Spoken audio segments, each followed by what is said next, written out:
Sparkle with 2,700 yards passing, and Muskego with two 1,000 yards rushers, ground and pound. And so it'll be interesting, the contrasting styles of how well they can handle what the other team is bringing. Let's take a closer look at those styles of offense. And Kimberly ran the football for 355 yards in last year's state championship game, but this year they've gone to the pass with Cody Starkle. And this guy was awarded the Dave Craig Best Quarterback in the State Award last week. He was a JV guy a couple of years ago, but he's had a monster senior year. He's the field general for this team that's always been able to move the ball. And for undefeated Muskego, their two running backs, John Reisky and Alex Current, both over 1,000 yards, Alan. Yeah, and so one of the things you wonder is a team that doesn't throw the ball much themselves, how can they defend that? I think a really crucial thing is going to be field position. Muskego's ground and pound. You don't want them to cross the midfield with an opportunity for 4 downs. It's going to be interesting to see how it plays out. Kimberly's 12-1, Muskego's 13-0. They're going for the Division I final. Opening kickoff next from Camp Randall. Championship, but first we go to the field in Piper Shaw. Hey guys, I had a quick chat with both head coaches, and Kimberly's Steve Jones, he's feeling very good tonight. He said that their #1 goal is that they need to make sure that they are keeping Muskego off the field, watching their wings, and he also said that he's really hoping that they can take advantage of every possession that they get. Now on the other side of the field, Muskego's Ken Krause, he said that the best thing about his team is their attitude, and he thinks that the most physical team is going to win here tonight. So guys, we'll have to see if that's them as we get started here.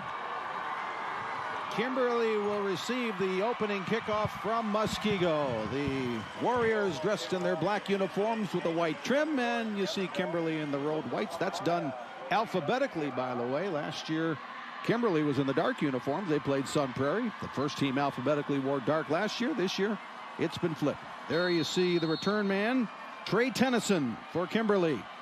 And he'll receive the kick from Lucas Amaya. Fine kicker for Muskego.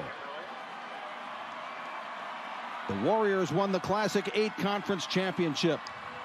Kimberly won the North Division of the Valley Football Association. Now the stakes are higher as they play for the Division I WIAA State Football Championship. Amaya is ready, and the ball is not.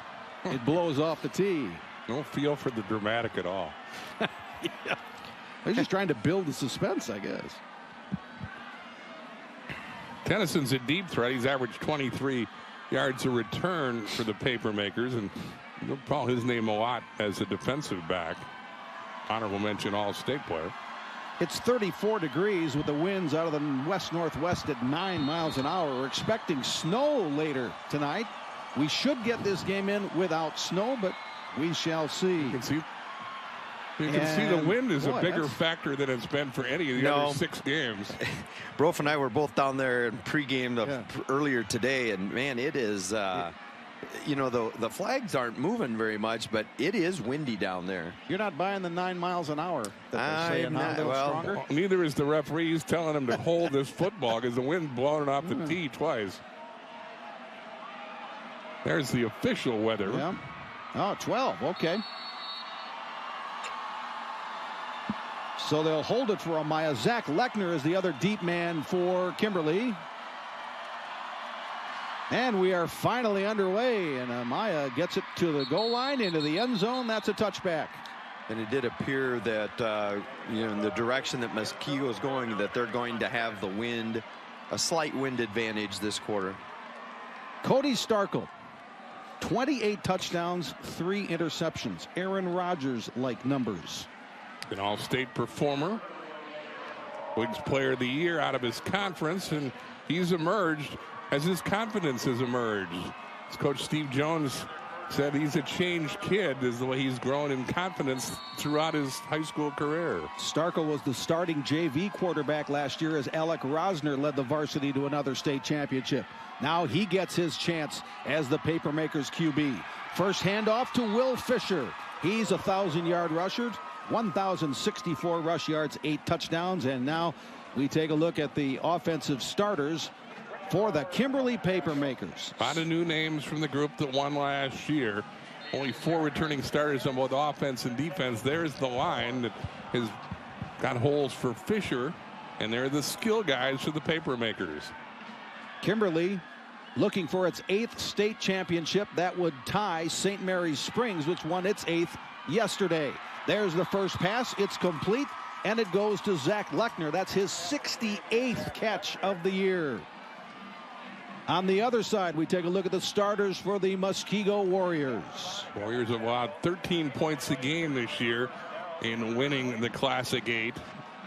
They had a 1-point win against Catholic Memorial, which ended up winning the Division III title. That was their only close call this year. Their safety, Hunter Roller, number 24, leads them in tackles with 140 tackles this year. He's also intercepted 5 passes.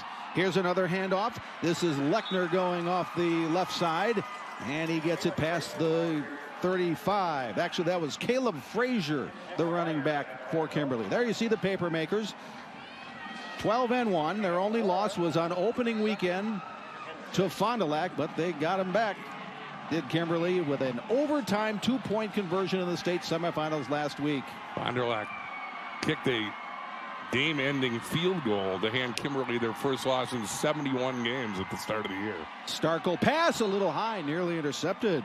Diving attempt by Sam Shavanek. Couldn't quite get it. Yeah, we got our first big 3rd and long situation here. Let's talk about last week, though, how Kimberly beat Fond du Lac in overtime. Starkel to Bartle after Fond du Lac had scored in the first possession in overtime, and after Fisher went in. But then Starkel found Bartle when Coach Jones decided to go for 2 in the wind to punch their ticket back to Camp Randall. Yeah, he says as soon as he knew that Fond du Lac was going to have the ball first, he was going to tell his guys they were going for 2, and they converted. Starkel, pressure on, screen pass to Fisher. Bounces off one tackler, gets outside the 40. That's going to be, I think, a first down for Kimberly. Nope. It's going to be. They do give it. Depends on the spot. It was right there, but they've moved the markers, so first down for the paper makers. Friendly spot. So Muskego is going to play 30 stack defense, so typically 5 linebackers, 1 safety, 2 corners, 3 down linemen. So it'll be interesting to see how they adjust out of that defense with some of the spread looks that Kimberly's going to give them. 1st and 10 for Kimberly. Starkel gives. This is Alec Martzall. He finds running room into the next level to the 40-yard line of Muskego. Alec Martzall, the junior running back, with a big run.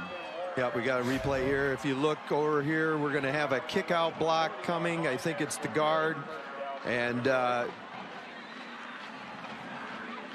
nope, just a little pin and pull on the outside there, but a great kick out on the end there. Avery Shad, the left guard, 66, 243-pound senior, cleared the way for Alec Martzall. First down, paper makers. Starkel throws complete. This is Nico DeBoer, the fullback, and he gets about 8. This is a good-looking drive. Yeah, it was very good play design again. They started off, they traded the tight end, they slipped the fullback back underneath, slipping behind on a little bootleg pass. What typically happens on defense, then you have a group of guys that you like to play to the tight end side, and so when they do tight end trade, they're in kind of they're out of their normal positioning. It's the 8th play on the march.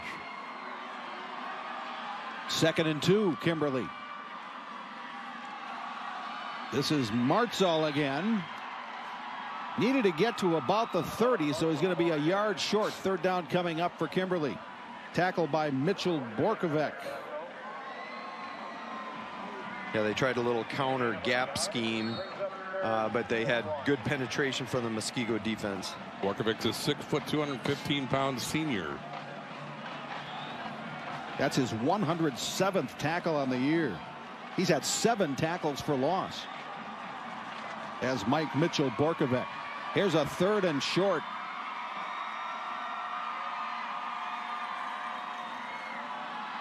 They'll give it to Frazier. Stopped initially, and they're going to mark him a yard short. 4th and 1 coming up. Yeah, he had a lunge at the end that I thought got him the first down, but they indicated his knee was down. If we watched at the very end of this run, we had an unbalanced line look, kick out, wrap. Oh, Borkovec got him. First big decision for Steve Jones. Looks like he's going to go for it here on 4th and 1. That'd be a long field goal. Yeah, it'd be a really long field goal. Against the wind. You're right. And Gavin McBriar, their field goal kicker, is 2 for 2 on the season, so they don't go to the field goal very often. They won't here. Frazier's the running back behind Starkle.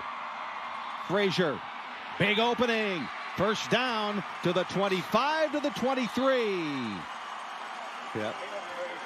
Okay, so they're going to be running to the right. So watch what happens here. I think we got a kick out here, and he's going to hit right up in that seam. Lenz and Tomaszewski on the right side of the line. Mitch Bartle, the tight end, was also on that side. And boy, Frazier hit the hole and got the first down to the 23. This drive started on their own 20. Great lead block by Hammond.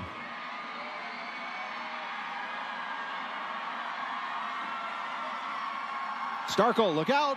Throws. Oh, and he had a man. And that's a drop by Will Fisher. He was in some traffic, but the ball was right on his hands, incomplete. Pretty good throw by Starkle, though, who feels the heat, unloaded, but gave the receiver a chance to make a play. Cody West put the pressure on the quarterback. Nope, check that. That's number 9, Richard Wauer. It was really a perfect throw. They used the jet motion to create a seam route where they had to exchange who has who. Again, a great route design, and they had exactly what they wanted. It just didn't work out. 2nd and 10, Kimberly. They hand back to Martzall, and he'll get inside the 20. So Kimberly into the red zone, but facing a 3rd down. Martzall came into the game 49 carries for 274 yards, but he got some calls here earlier. A little bit of everything offensively from the Papermakers, going from their own 20 to the Muskego 18. This is a big play that kind of indicates, you know, they're going to use 2 downs to get this. Who's in the trips formation wide out here. Last time they went trips, they probably have something tagged with a wide receiver this way or a power the other way. Starkle to Martzall. He'll try and run it, and he's going to be about 1.5 yards short. Needed to get to about the 13.5.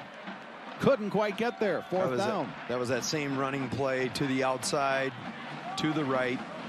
A lot of times you'll have a pass play tag to the trips back to this side. I think they're going to go for it again. They converted on 4th down to keep the drive alive earlier. Thought being here, if you don't make it, Muskego's going to have the ball on the 15 and have a long way to go. Right. Oh, they're going to quick them up, trying to draw them off sides. Nothing doing yet. Hard count didn't work there. Now they'll snap it. Frazier. Oh, my goodness, what a play. Coming from nowhere was Hunter Waller. And he's going to be short. And Kimberly's going to turn it over on downs. Man, it looked like he had the first down. They had him out in space. What a great open field tackle. Hunter Waller makes the big play, and Muskego will get it for the first time. Downs, and the Muskego offense will now take the field for the first time. Last week, Muskego had a heart-stopping game in their semifinal against Marquette University School, 24-21 the win. Afterwards, head coach Ken Krause had this message for his team. Hey, we're not done, are we? No! This feels awesome, but we are not done. Coach Damo, Coach Milton, we're the 94 team. We're winning this for Muskego, for the 94 team. Muskego's going to win a state championship. That's our goal. This is awesome. Hey, tonight till midnight, tomorrow till 8 a.m., you should enjoy it, embrace it, and then we're breaking down all this film, and we're getting after it, and we're winning the state championship. Yeah! We are winning states. Everyone look at the eyes right now. We're going to win state. We're going to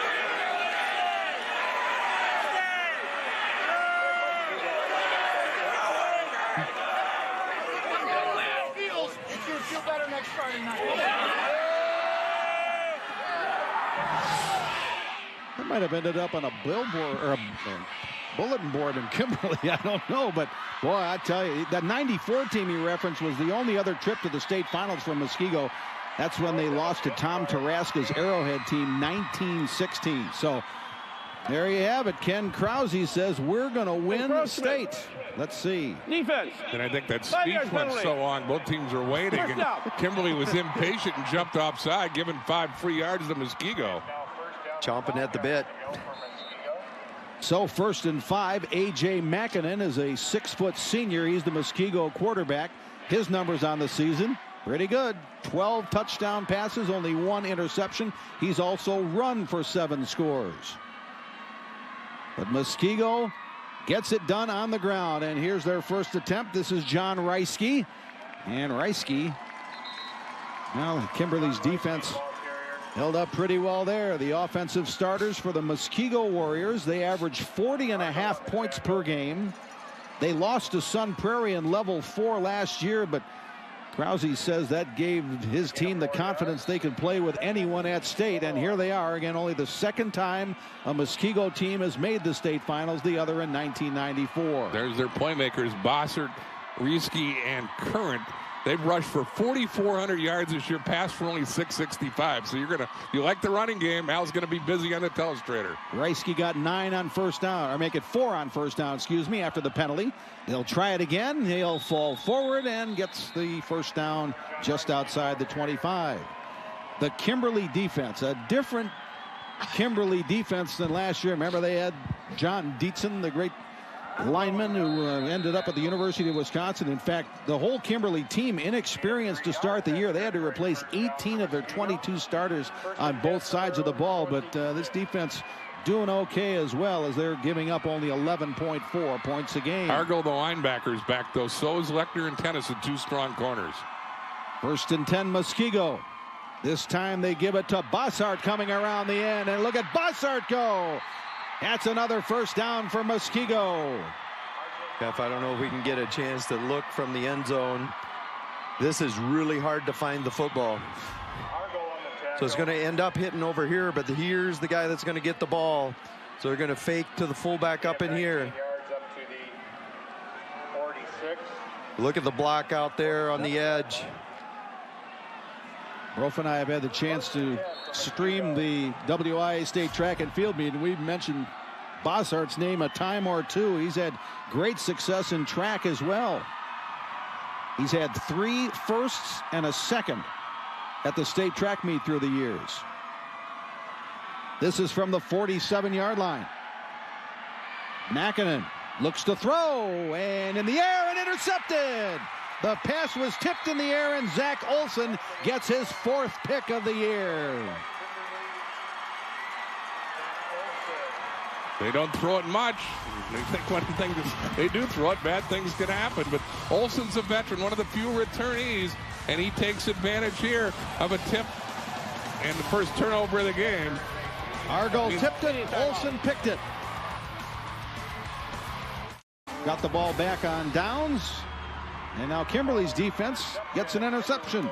Kimberly controlled the ball for the first 6 minutes and 17 seconds, but had nothing to show for it. You think whoever scores first gets a big advantage in this game? Absolutely. Yeah, absolutely, because Muskego's offense is not the kind that they want to get behind. And so I think there's a real high premium. Both teams know it. Coach Jones is going to want to get in the lead, and that'll help in terms of, again, possessions are probably going to be limited because both teams can run the ball well. Kimberly has a more opportune offense for coming from behind. Zach Lechner, his first rushing attempt. He had a reception earlier. Got only 1, 2nd and 9. Here's Starkle. Wide open is Connor Winnick. And Winnick gets his 53rd catch on the year. How about that? Lechner with 68, Winnick with 53 receptions. Here's Starkle's 2 favorite targets. And once again, Kimberly showing a balanced attack, moving the ball. They are balanced. Muskego skewed toward the run, but that's not the case with Kimberly. They're pretty even. Rushing, passing. They've rushed for 2,500 yards, passed for 2,700 yards. Yeah, almost like exactly what you want in terms of offensive balance. And again, running the type of offense that Muskego does, I don't know how you get good at defending pass defense they've obviously done a really good job throughout the year because the Classic 8 does have teams that can throw the ball. From the 45, big hole for Frazier, tripped up, or he would have really had a big chunk play. It's still into Muskego territory. Shoestring tackle there, saved a potential touchdown. Hunter Wohler met the big play. Here it is again. Yeah, that Wohler, look where he came from the middle of the field, backside safety. Well, he covers ground, doesn't he? He came through on that stop on downs. That's two big defensive plays he's made already. That's 142 tackles for him on the year. Not bad. 2nd and 1 for Kimberly. Playbook's wide open here, isn't it? Pump. Taking a shot. Deep. Wow, what a catch on a great throw. And it's Zach Lechner inside the 10.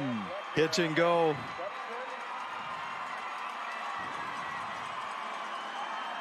Lechner had 45 catches a year ago and established himself one of the better in his conference. He's had a bigger senior year. They go for the downs here on 2nd and short, and Starko and Lechner combined for the biggest play of the day thus far. 37-yard gain. And Mitchell Kodranowicz was in pretty good coverage, but was a step behind. He made the tackle, but not before. Lechner hits for 37 yards. From the 9, 1st and goal. Frazier to the 4. Nice little counter play here. Get a couple bonus bodies there. Frazier had a productive season rushing, 728 yards and 14 scores coming in addition to Fisher's 1,064. So as Brof said, there's over 2,000 for the Kimberly lost run. DJ Stewart, the offensive player of the year in the state last year, 2-time All-State running back. You don't replace him. They've done it by running back by committee. From the 4. Frazier again, big hole into the end zone. Touchdown, Kimberly. He went over the right side. Lenz and Tomaszewski again clear the way, and the Kimberly Papermakers are up 6-0. Another nice looking drive. They go 66 yards in 6 plays. Took them 3 minutes to do so. They haven't given Muskego much of a chance to be on the field thanks to the turnover and a ball control offense that now has a score. Gavin McBriar in to kick the extra point. On the year, he's 49 of 53 in extra points. Well, that one wasn't pretty, but it went through. 7-0 Papermakers. Boy, that Kimberly offense is looking pretty sharp to start. Well, here's what set it up. Argyle got in the way of the pass, and then it was intercepted by Zach Olson, so that stopped the Muskego drive, and here's how it finished for Kimberly. You were saying, that was perfect pass defense by Argyle to set up the interception, and then 6 plays later, Frazier goes the final yards. Kimberly always right at home here at Camp Randall. Certainly looks comfortable in the late afternoon today. Have to point out number 66, Avery Shadd, with an excellent block that put him in the end zone. So now this is really important for Muskego to have an answer and to stay patient with what they do best. They decided to take the shot on the play action pass, and although he was open, it was the negative result with the interception. They don't want to get down more than 1 score. So it's a 4-yard touchdown run by Caleb Frazier. Gavin McBriar's kick makes it 7-0. We have 1:12 left in the first quarter. Joey Malachnik back to receive the kick deep for Muskego, along with Hunter Wohler. And this will be McBriar putting it in play for Kimberly. This is a low liner that's going to skip off the turf. And Malachnik has it, runs into his own guy, bounces off, tries to get to the outside. And now he's just going to run out of room, and he's taken down at the 25. So that's where Muskego will get its second possession of the game. Last week against Marquette, boy, everybody got into the act. Current, Breisky, Bossart. That's some pretty good production on the ground. Well, Holy Bossert smokes. coming back, as you say. He had some speed at that backfield. Kern and Reisky have carried the mail all year, but Coach Krause admits that they try to confuse people with their offense, and they want to be deceptive and share the football. The old wing T.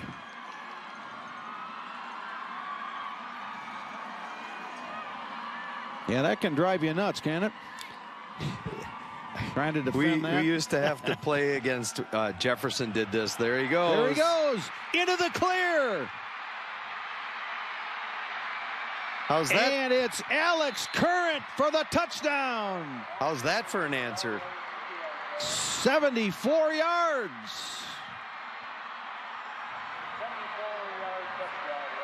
Those wings are fast. We used to play Jefferson, who had this similar thing. They get kind of foot to foot. We used to call it football in the phone booth. Just like. Well, Coach Krause says our goal is. Sideline warning. Muskego. Muskego gets a sideline warning, but you can't blame him. The guy went 74 yards. Our referee is James Schaefer from De Pere, by the way. Extra point coming from Lucas Amaya. He is 51 of 51 in extra point attempts this season. No jinx there. 7-7. Ooh, we got a good one going, don't we? Let's take another look at Alex Current's 74-yard burst. Well, our coach says our goal is to confuse people and mix it up. We fake well for each other, block well for each other, and there's a perfect example of what their offense likes to do. It's not known as a quick strike offense, but it was there. It takes them 19 seconds to answer the Kimberly score and tie the game. We talked about R.J. Bossert's track prowess. Ken Krause was telling us that Alex Current is very similar to R.J. Bossert. As a freshman, Current was an alternate on the state championship relay team that R.J. Bossert was on. So, confusion and speed, that's a tough combination if you got to defend it. Right, and again, with the advent of all the spread, no huddle teams, this is like the polar opposite. You know, it's like total deception and those type of things. And, you know, not sure how many wing T teams. If you play some wing T teams, then you get a little bit used to it. But this is still, with a double wing, it's still, you know, radically different. Yeah.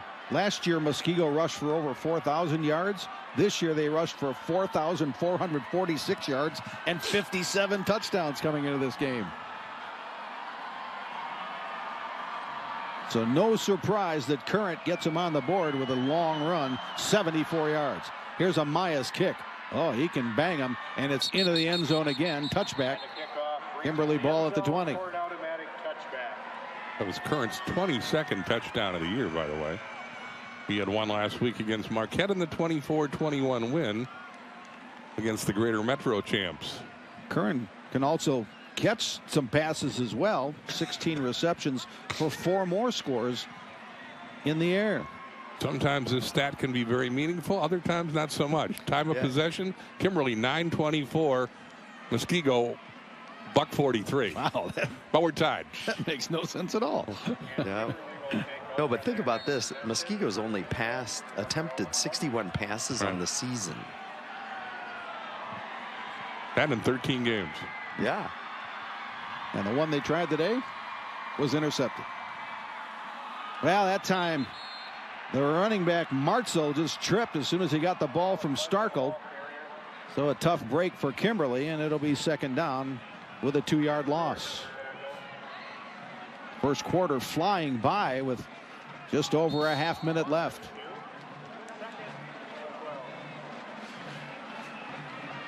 It'll be interesting to see how much the coaches feel the wind is an issue. You know, Starkle obviously hasn't had issues throwing into it, but does he run here to get to the end of the quarter to ensure that he punts with the ball if he gets in that situation? Hand off again to Martzal. He'll try the right side. And he'll be taken down by a big crowd of defenders. And that will do it for our first quarter. Caleb Frazier, 4-yard run for Kimberly. Alex Current, 74-yard touchdown run for Muskego. 7-7 after the first quarter. Division I state championship the first quarter at Camp Randall in Madison.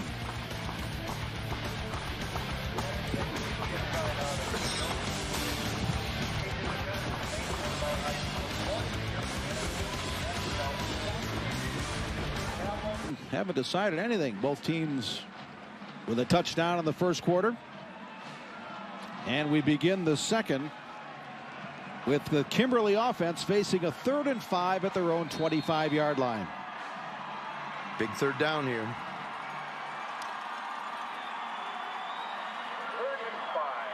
They shift DeBoer and Bartle to the left side. Now Starkle throwing. Nice catch by Zach Lechner. He went up and got it. And that's going to be a first down for Kimberly. Yeah, just a little hitch route on the outside. Lechner is known as a baseball player. You know his dad, Tom, longtime coach at UW Oshkosh. Lechner's going to play college ball at Central Michigan along with his twin brother, Drew. And he's been a busy boy early in this game for Kimberly. Sam Shavanik on the tackle, but not before Starkle and Lechner hook up for 9 yards and a Kimberly first down to the 34-yard line.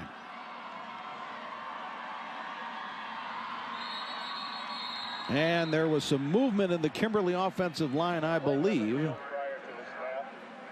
You talked about how we saw Bossert at state track. We've seen the young Lechner boys at the state baseball tournament regularly. Yep, infraction on the offense. 5-yard penalty. Remains first down. And James Schaefer from De Pere, our referee. Steve Ludeman, the umpire from Denmark. Kyle Christensen, the linesman from Cato.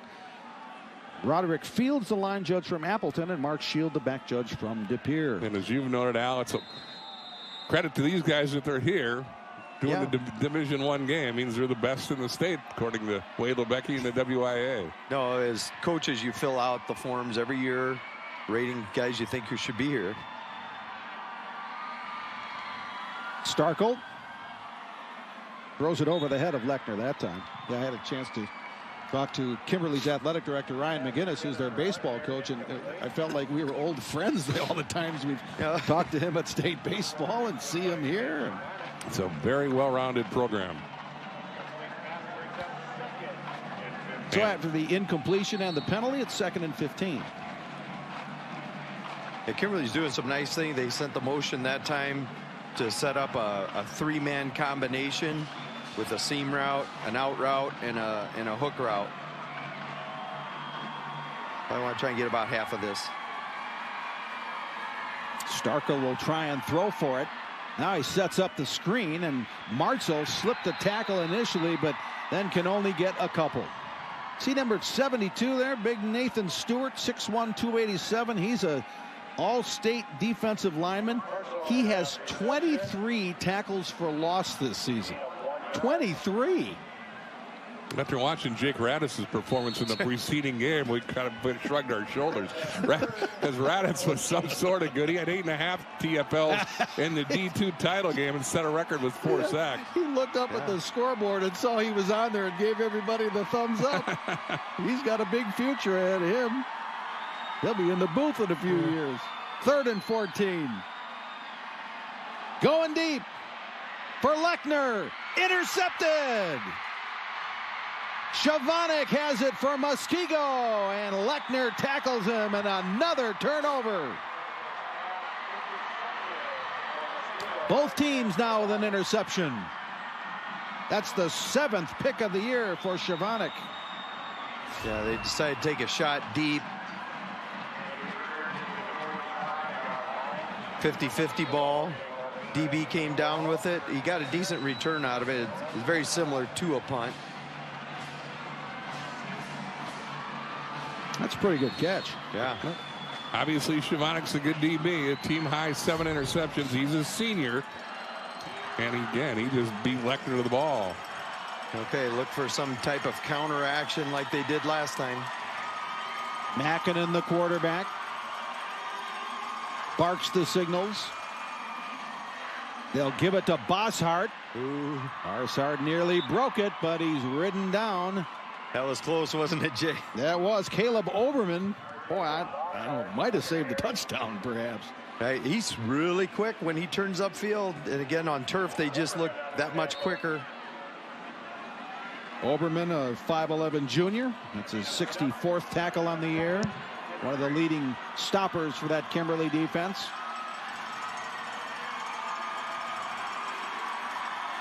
Bossart got 7 on that first down carry.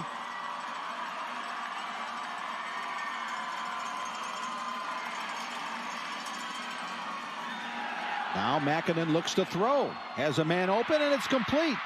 That's Alex Current. Well, we talked about his ability both as a runner and as a catcher. That's his 17th reception on the season. Good for a first down for the Warriors. Again, as Al pointed out, they only average 4 passes a game. They've thrown it twice already. And to be fair to Mackinnon, that was only his 2nd interception all season. He's making his 30th start, and his coach a big fan of this senior quarterback. Yeah, and that was, you know, a real good, simple high-low route design, getting a good fast back in space. Well, Mackinnon is making his 30th career start. He's thrown only 1 interception. Well, now 2 with that one today. And there's a big hole for Bossart. No, that's Reisky. Reisky has a big hole and the big gain inside the 10. They popped the fullback trap. Got an end zone. You can fold it for 1 second. It's going to hit right in here. They're going to trap here. He's going to come across. Should come right up through there. Just squeezed through. Boy, that wasn't much of a hole, was it? Look at the down hip field blocks. Reisky's their leading rusher with 1,236 yards this season. Olson made the tackle at the 9. First and goal, Muskego looking to take the lead.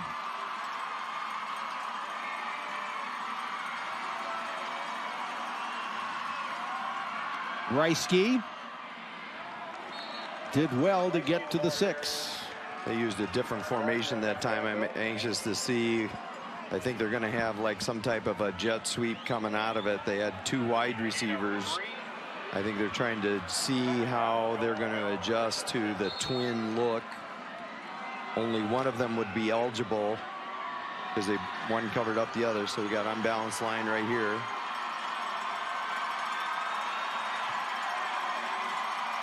Eight minutes left before half. Second and goal for Muskego.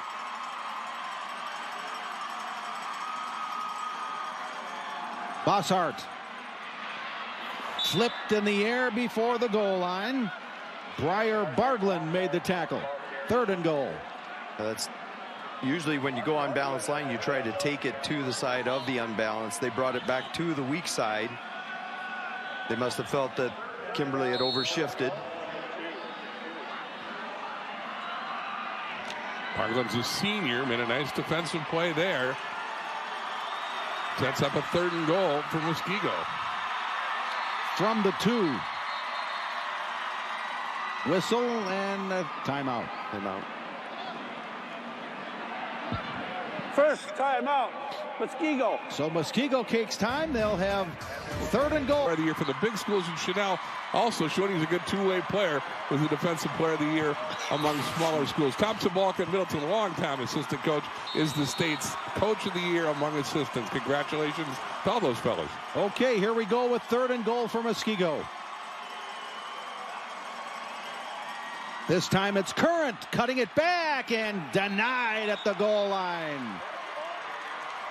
Okay, bro, first big decision. Fourth down. Ooh, he got a good spot. 1.5 yards. Amaya's a great kicker. He's 6 out of 9 in field goal attempts on the season. Looks like they got the tee out there, too. I think they're going to take the points, which does surprise me a little bit. But Amaya's had a good year kicking the football. He's 7 for 11 in field goals attempts. This is basically an extra point. And in that category, he's 54 out of 54. They'll spot it at the 8, so an 18-yard attempt. And right through, 10-7, Muskego. Yeah, Kimberly came close to sneaking through there and getting a hand on that.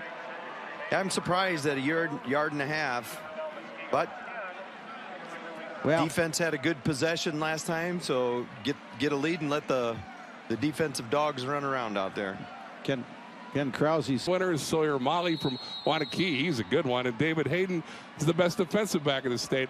If he's from La Crosse Central, congratulations to those guys. We should point out, first time the Coaches Association divvied up the players of the year into big schools and small schools. I think it's a good idea. It's an excellent idea. It's really difficult to compare. And then especially, again, you see it firsthand here, day one with the small schools and the volume of kids that play both ways. And then the specialists here who are so athletic. Amaya's kick is short of the goal line, so the return is on. This is Trey Tennyson for Kimberly, and he gets it past the 35 to the 36. So again, you see the wind is a little bit of a factor. He nailed previous kickoffs into the end zone, and this one allowed the return, and they were able to get it out to the 35-36 yard line.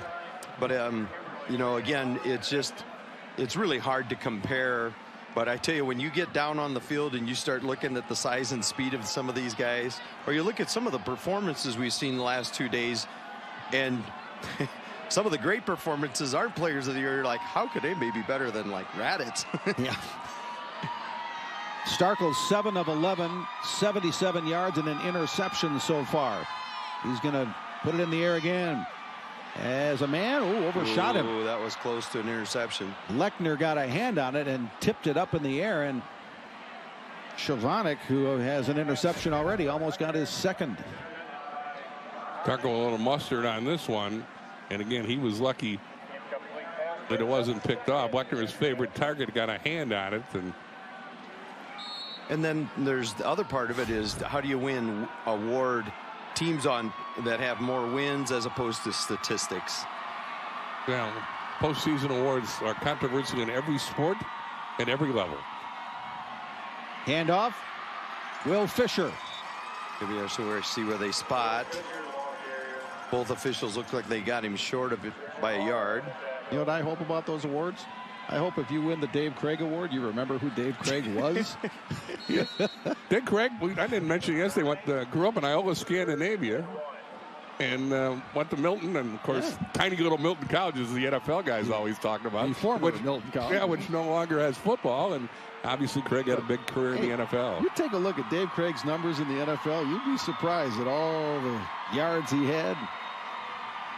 Starkel's happy to be the Craig Award winner. He is. Fisher again. First down for Kimberly near midfield.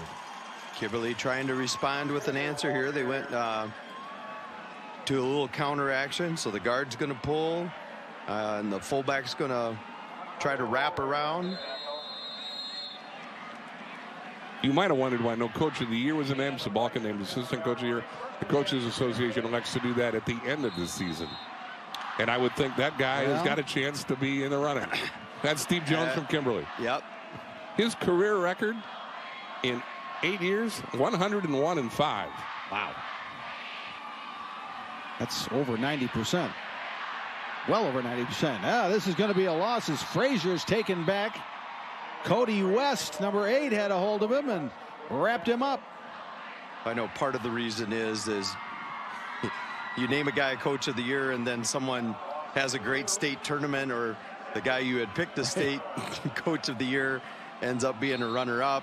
And so I think it's going to be one of the 6 guys or the 7 guys that win state. If you get a Gatorade bath and raise a gold ball, you have to be nominated as a finalist. Well, right. Good luck picking somebody. Yeah, no, but you know, look at Corey Mills at Blackhawk. Certainly a candidate. What Bill Young did today. Well, he's going to be in there, isn't he now? Starkel threads it, and DeBoer can't latch on. Boy, that's a tight window. Threaded the needle right through that window, and he couldn't have thrown it any better, and it just surprised him, I think. Watch him whistle this right in there on the seam route. Oof. Put it right on his face mask. DeBoer would like another shot at that one. Yep. 3rd and 12, Kimberly. 3 of 6 on 3rd down so far. To the outside, man open, complete. Ooh, close enough to go for it now, I think. Connor Winnick on the reception. Needed 12, got 10. I thought he had a chance to maybe whip back inside. He's going to be a yard short. That guy goes for 2 points to win the state semifinal game. I think he's going here. I think he's going for it again. I can tell Coach Jones realizes he could have limited possessions, and you know, there's tough stopping the Muskego offense. He might be the smartest guy in the room, literally. 4th and 2. Frazier. Oh man, he fell forward and got it. You know, that was, if he could have jump cut and hit it clean, yeah. It's going to hit back over here. So you're going to get down block, kick out, and wrap. Let her go.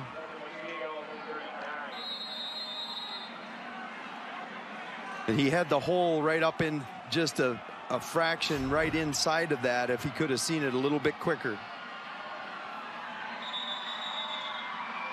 Timeout, Kimberly. We'll take a timeout as well. 4:12 left in the half. It's 10-7 Muskego. Into it, Andy. Let's get caught up. Well, Kimberly controlled the ball for much of the first quarter. Caleb Frazier gave him a lead, climaxing a 66-yard drive, and then 19 seconds later, Alex Current tied things up with a 74-yard run. Gave Kimberly an indication what this offense is all about. That's how we stand after one, and then Amaya's 18-yard field goal midway through the second quarter has given Muskego the 3-point lead they hold currently. Time of possession, Kimberly 14 minutes, 19 seconds. Muskego 5:28. The total offense is even. Kimberly 173 yards, Muskego 156. After Frazier got the conversion, it's 1st and 10 Kimberly at the Muskego 39. Oh, the snap hit the motion man Lechner, and he's just going to have to go down. Wow, big loss. That wasn't supposed to happen. Nope. Lechner shot a fortuitous hop, however. Yeah, no kidding. He got a Sunday hop on a Friday night. And then it's Rutrow. Here they come. It could have been worse, I guess, but it's going to be second and long. He looked up and goes, "Where's all my friends?" Passing situation for Starkle. Again, you kind of want to try and get about half of this. Big screen draw down. 2nd and 17 for Kimberly. Here comes the blitz. They pick it up. Throw to the outside, and a penalty marker flies as Shavanik knocked it away from Winnick. Huge call also, because this will give him a first down. Did he wrap around? Well, that's what the official's going to say. Only replay will know. When that thing was hanging in the air, that looked pretty dangerous from a Kimberly standpoint.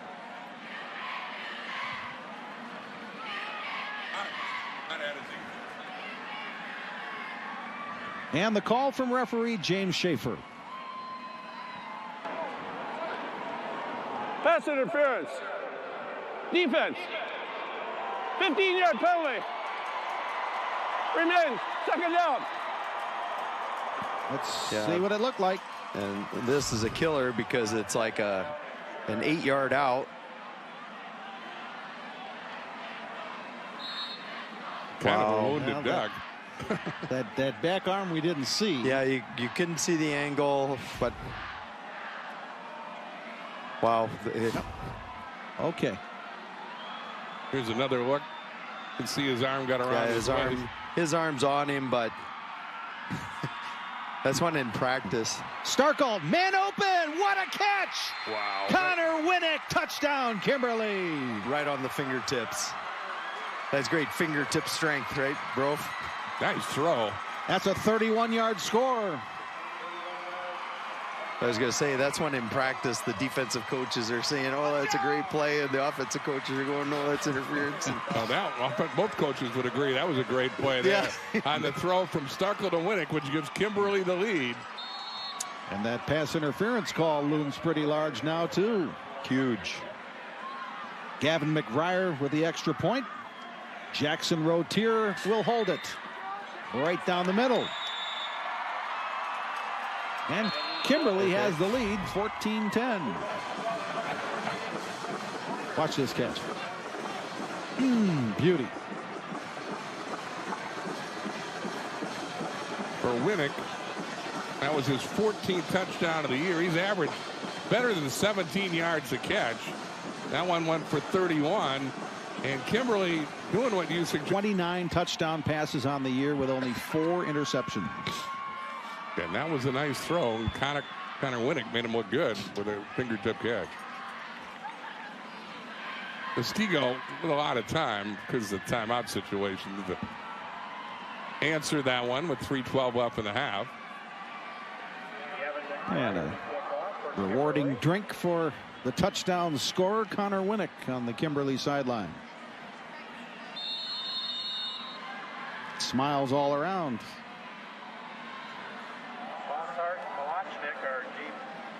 Bossert and Malachnik deep for Muskego to receive the kick from McBriar. And there's that wind again. Wow, that's our 3rd time. You look at the football, it's kind of an old beat up one. That's what the kickers like. No, it's when you have a K-ball. Yeah, oh yeah. That the more beat up it is, the further it flies. There you see the flag on the upright of the goalpost. This time it stays on, and McBriar just kind of saws it off, and it's a line drive, and it's pretty good field position for Muskego as it gets out to the 45 as Mitch Borkovic gets the return. Yeah, the concern of the speed with the guys back deep played a role in the squib kick, but they had good people up short as well, and they ended up with really good field position. Well, plenty of time. 3:04 left before halftime. 2 timeouts. Muskego's only thrown 2 passes today. One was caught by Kimberly, one was caught by Muskego. 17-yard return by Borkovic, by the way. Well, they gave it right up the gut to Reisky, and he goes nowhere. Peter Biolo, 99. Fool me once. On the touchdown, earlier they ran the fullback trap, but not this time. Nathan Moss also helped out, number 70. Look for a counter off of this. That was a loss of 1.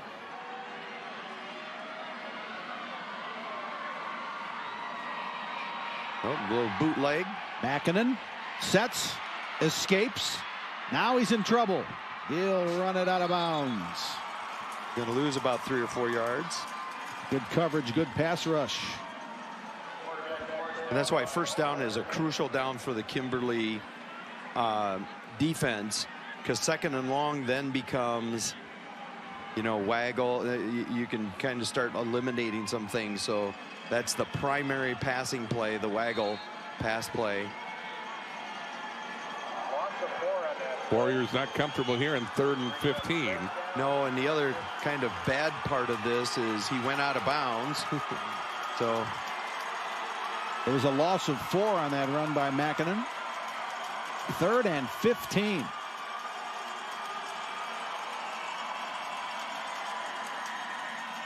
Now they fake to Reisky and give it to Bossert, and look at him go to midfield to the 45. He's got the first down. You get a good look at this from the end zone if we have time. I don't think they're going quick tempo.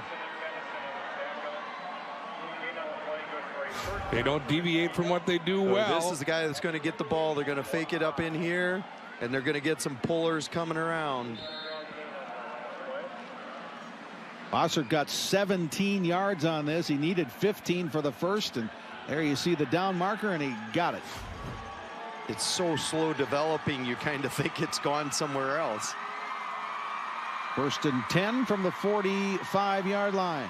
Reisky breaks free, Reisky. He's going to score. Touchdown, Muskego. 45 yards. You know, and a tendency of these teams is you do what the play one side and then you flip it to the other side. So they had the same exact action, only they gave it to the fullback with the fake of the outside sweep. Boy, some would have gone down about 2 yards after a line of scrimmage, but Reisky just kept going. Tell you what, he's not slow either, is he? No, it's a really kind of a four-headed monster. You got the two wings, the fullback, and they've got some naked stuff off of the with the quarterback too. Amaya for the extra point. Still perfect on the season. 17-14 Muskego. And here's Reisky scoring from 45 yards out. Last time for John, that's his 13th touchdown of the year. Last time Kimberly had the lead, it took Muskego 19 seconds to answer. This time, as Reisky comes into your living room, everybody says knows hi. where the camera is, isn't it?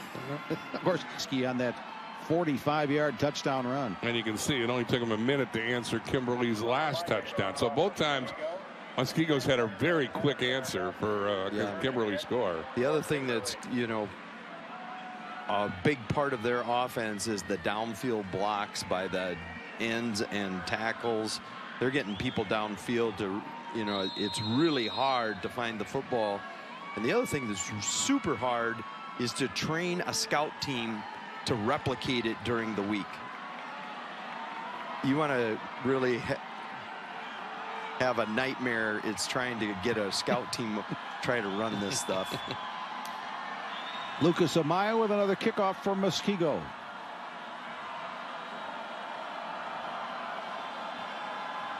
The Warriors back in front, 17-14. This one will be returned from the 10. This is Lechner patiently finding a hole, and then he runs into the coverage. Big tackle there by Joshua Rader, 36. Part of that is first day of practice. Wide receivers go over there, and there's like 20 wide receivers. Running backs over here, and there's like 3 or 4. Linemen, they all run by the tight ends. You got to start sorting them out. And so everybody wants to be a wide receiver.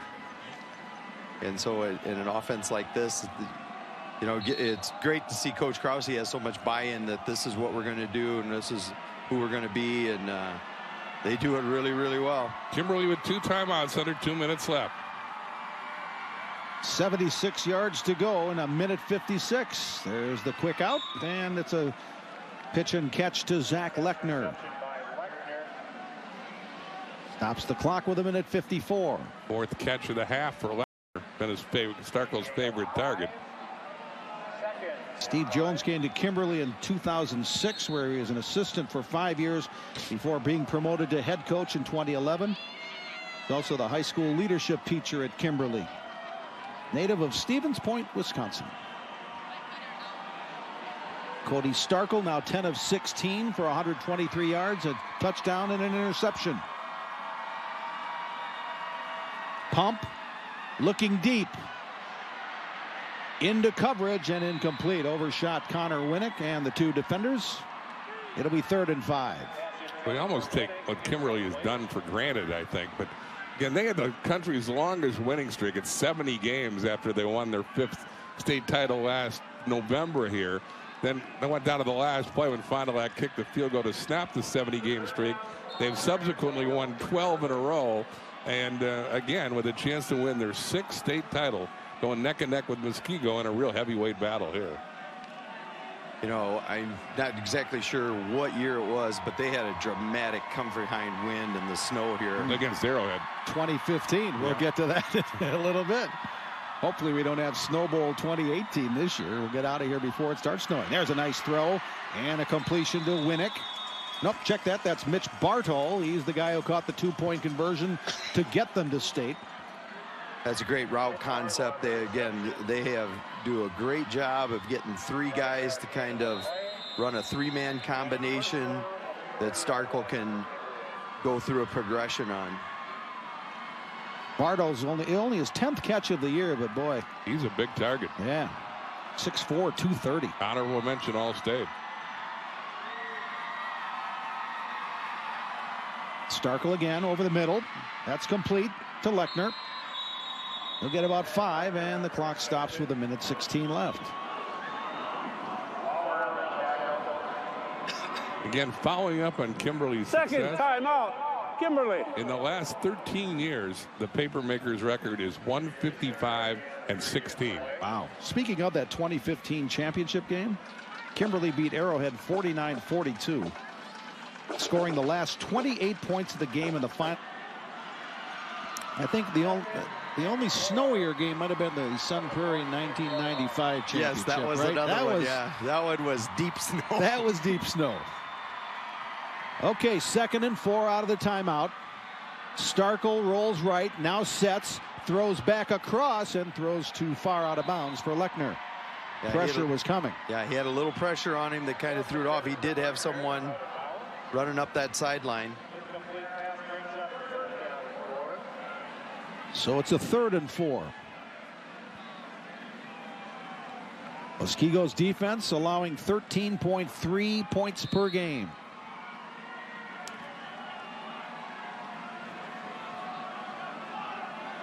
Starkel looking for guidance on this 3rd and 4 play call. Steve Jones is the offensive coordinator for the Papermakers, as well as the head coach. 1:11 left in the half. This is 3rd and 4 from the Kimberly 46. Starkel, another completion, first down, and got out of bounds, I believe. Yep. Winnick. This is something to watch as we move forward.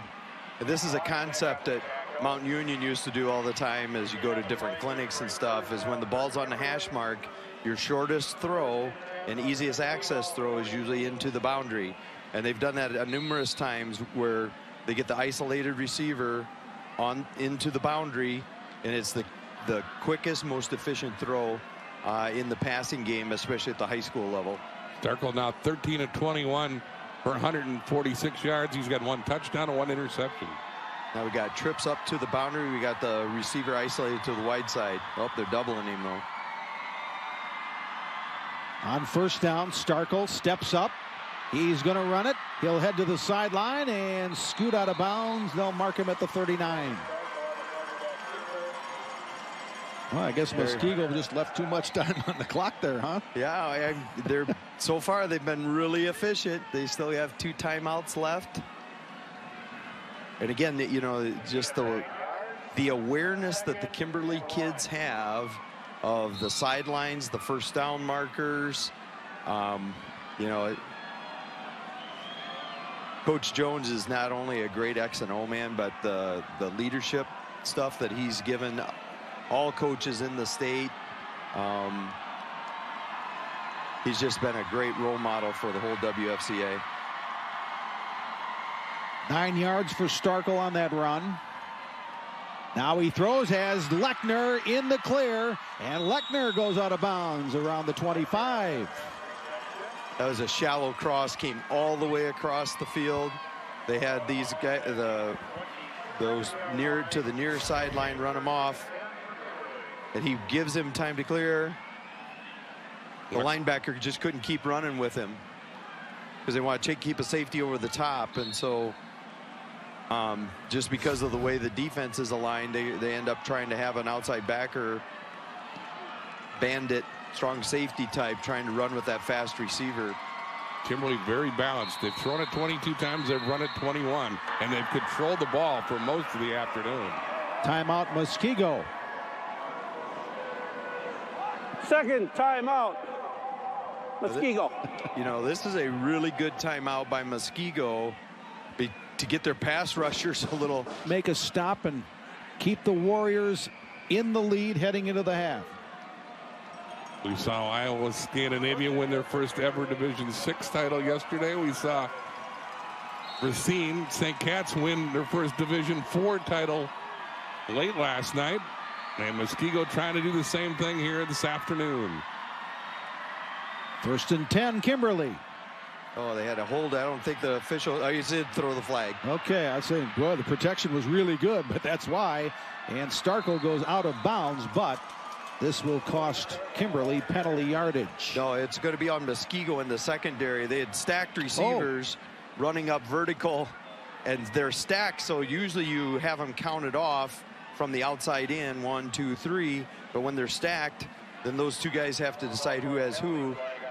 Guy ran up the seam, and instead of guarding him, he basically grabbed him. Gotcha. And that was the primary look for Starkle. So it's going to be defensive holding, but they might.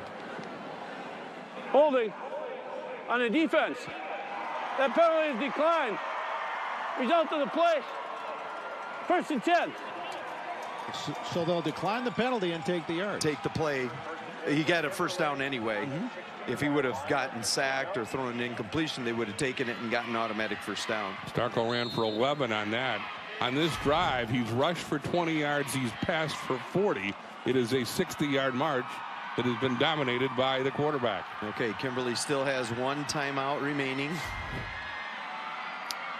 And here we go. First and 10, 42 seconds left. Now that time Stewart broke through and forced Starkle out of the pocket. Now he's going to have to run for it, and he's taken down. He's going to use his last timeout. Lenny Recker on the tackle, the defensive end for Muskego.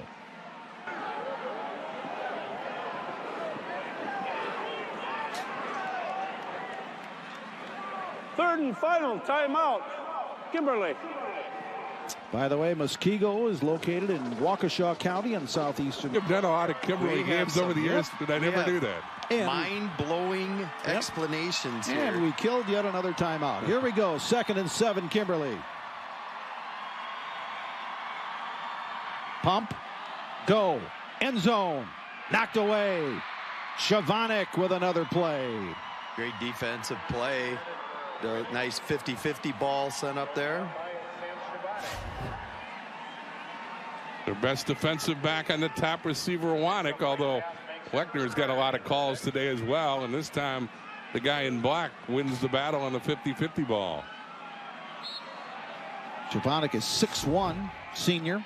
There you see Sam. Got his 7th interception of the year earlier. This is 3rd and 6. Watch the tight end here. Oh, they're going to call timeout. Timeout, Muskego. Dang, I used all my good stories. Third and final timeout. Muskego. Okay, so everybody's out of timeouts with 25 seconds left. Now, So what do you their back is obviously helpful.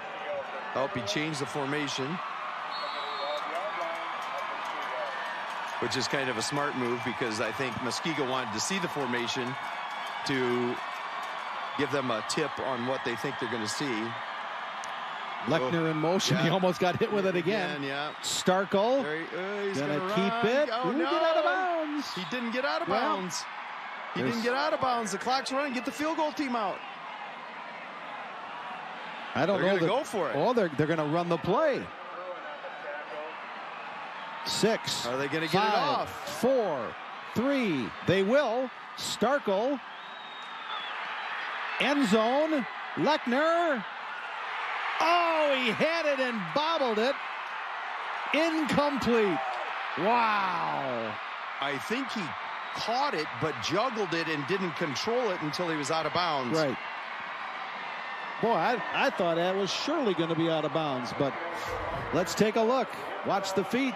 Watch the possession. He has it, but he's juggling it. See? Now he is. I wonder if that foot was on the line, too, though. Nope, that was good. He gets in. That was good.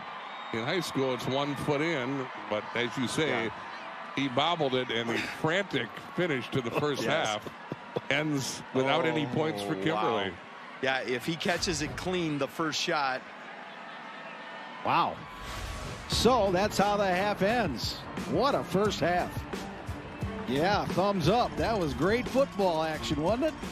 Muskego leads Kimberly 17-14. And the good news is we still have 2 quarters to go. Back with more from Camp Randall in a moment. You're watching the WIA State Football Championships on Fox Sports Wisconsin. Camp Randall, where the WIAA championship finale game is underway. Right now, Muskego is leading Kimberly 17-14, and I've got Muskego's head coach here, Ken Krause. Now, when we spoke earlier, you talked about how important it would be for you guys to really play aggressively, play physically. How do you think your team is doing? I thought the last drive, our kids did a great job. Those last couple belly sweeps we had. Football, it's which team's more physical, I think, in a championship football game. Both programs are outstanding, but the more physical team's going to win, and I'm glad about our last drive on offense, that's for sure. And this would be a historic win for you guys. What would it mean for you guys to get the state title? We're doing this for Muskego. We have a great community. The 94 team was so close to winning that state championship. Our goal is to win this for Muskego. They've never won a state championship in football, and that's our goal tonight. We have a great community. We had so many people lining up today, waving for us when we were coming out of the city with the fire trucks and the police cars. Our community is the best in the state. They're so supportive and so positive. We want to win this for Muskego. All right, well, thank you so much, Coach, and good luck. Thank you very much. Go Warriors. All right, thanks. All right, more coverage of half. Defending champion Kimberly Papermakers. And here's a look at how the Muskego Warriors have built that lead.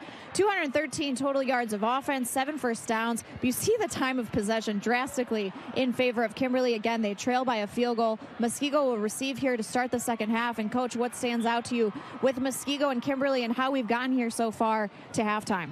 I think the contrast of 200 rushing yards with 13 passing yards.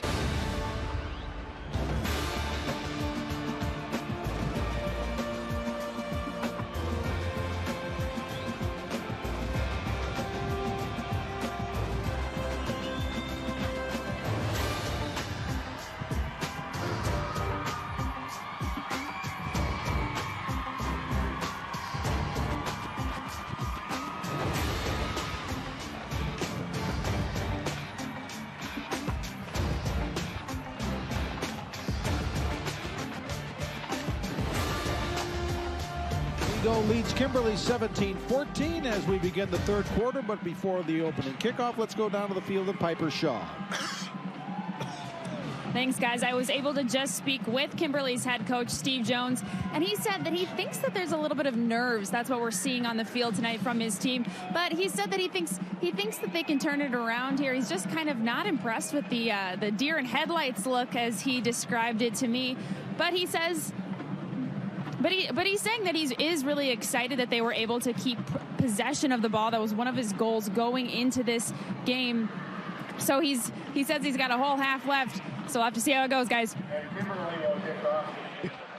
Thanks, Piper. Kimberly will kick off to Muskego to start the second half. As you see, Cody Starkle, the quarterback for the Papermakers, 14 of 24, 158 yards, a touchdown and interception in the first half. Because we've seen this act before. We've seen Kimberly be neck and neck with teams of the half before. 2 years ago in particular, they trailed only to come from behind to win. Last year, Sun Prairie game ago in the first half, and it turned into a 27-7 final for the Papermakers. So they've been a second half team in their appearances at Camp Randall. So I don't buy that deer in the headlights. Yeah, no, I don't either. They've always been great at making adjustments. I'm really interested this first drive to see how Kimberly has adjusted, and B, what Muskego might have up their sleeve. Pretty short kick. Joey Malachnik takes it and gets it just short of the 30-yard line. Hey, they're watching us in Coloma. Our good friend Dan Ironmonger says, hey, we're watching in Coloma pre-deer hunting, which reminds us to tell everybody to have good success as the deer hunt begins tomorrow morning, and be safe and be careful and enjoy your time in the outdoors. Okay, first half possessions. Muskego with a couple of touchdown drives and a field goal drive. So outside of the interception, pretty productive. Well, we had a flag. And we got like 2 footballs on the field. And you'll notice those possessions added up to 16 total plays for Muskego. They just haven't been on offense. Illegal blocked in the back. On the return team. 10-yard penalty is spotted as foul. First and 10. Muskego. Kimberly has run 3 times as many plays as Muskego. Wow. Yeah, you would not have thought that coming into the game. You would have been concerned about the script being flipped that way. Muskego with 200 rushing yards in the first half, only 13 in the air. Bryski. Ball's out. I think Kimberly's got it. Looks like Kimberly got it. Logan Wilson. And an early turnover, a takeaway for the Papermakers. Big play. Somebody got in here. Who is it? Number 1, maybe? Nope. Coming across. Biolo, I think, 99. Yep. A little J.J. Watt action, huh? Well, I was thinking Reed Ryan, too. Remember when he made that play for Wanakee last year? Turned that game around. Peter Biolo with the big play. Kimberly with the recovery. Second turnover of the game from Muskego. Kimberly can take advantage and take the lead if they can convert. Boy, opportunity knocking for the Papermakers. 21-yard line, 1st and 10. Frazier's the running back to the left of Starkle. The give to Frazier. Drags a tackler with him inside the 20. He squeezed through just a little bitty hole. Ran the counter. He had the guard kicking out. Fullback wrapping. And you see Kimberly's first half offensive possessions. It's 48 total plays. Again, 3 times more than Muskego, who just hasn't been on the field on offense much at all in this game. Yet they lead. You don't see an FG in there at all. They went for it a couple of times and were stopped on downs. Frazier got 4 on first down here. Another give to Frazier. Big hole. Left side and inside the 10. Now, something that's happening here. Muskego, one of the adjustments. Oh, no, we got a flag down here. Flag right about the 8-yard line. Not sure what it is. I don't know if it's a face mask or what, but they're marching it against Muskego. But one of the things that's hurting Muskego in the run game is they've decided to double wide receiver from Kimberly, 13, Lechner. And so that's eliminated a guy in the run box. Here's the call from James Schaefer. That was actually where that counter went. Unsportsmanlike conduct on the defense. Half the distance foul. 1st and goal. Kimberly. So on top of the Frazier run, the penalty puts it inside the 5 to the 3. So here's an adjustment Kimberly's made is now they make him a flanker, which means they can't double him. Whereas if he's a split end, it's easier to double him in their defensive structure. Now Alec Martzell is the running back behind Starkle. Martzell, boy, as soon as he got the pitch, he was swallowed up. That's a dangerous play against this defense because they have strong safety, outside linebacker types. He's going to come from out here, and he's going to toss right into it. Richard Wauer is going to make the play for Muskego. So that outside linebacker blitz, and again, the closer you get to the goal line, the more they're going to gamble. Loss of 1 to the 4. Frazier back in at running back for the Papermakers.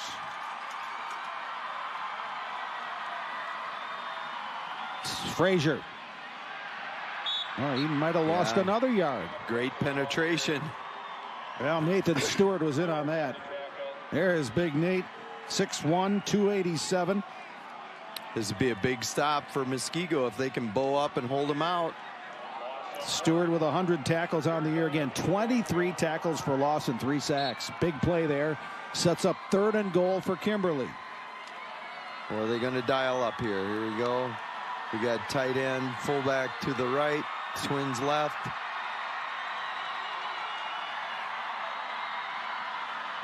Starkle. Little crossing shot. pattern, and it's Connor Winnick for the touchdown. Rifle shot on the slant after the play fake. Second touchdown catch for Winnick, both from Starkle. That one was a fastball. Oh, I thought he was going for a cell phone underneath the goalpost. No, he just lost his mouth guard. Kimberly takes advantage of the turnover, goes 21 yards in 5 plays to take the lead on the second Starkle to Winnick touchdown pass of the game. Gavin McBriar for the extra point. Right through. Now, off the turnover, Kimberly converts as Starkle hits Winnick with a 5-yard touchdown pass. Here's the fumble. Media timeout. As Biolo recovered for Kimberly, and then Starkle to Winnick for the score. Even though Starkle took a hit, he stood in there and delivered. Kimberly back in front, 21-17. Recovery, only 21 yards, so a short field, 2:18. And Connor Winnick with the 5-yard touchdown pass from quarterback Cody Starkle. On a big third down after Frazier had been handed 2 1-yard losses on his preceding 2 plays. You see the paper wasp on our scoreboard? Yeah, I did. Yeah, okay. Checking. Steve Jones's club battled back again. Now Gavin McBriar to kick it away. As usual, Waller and Malachnik back to receive for the Warriors of Muskego.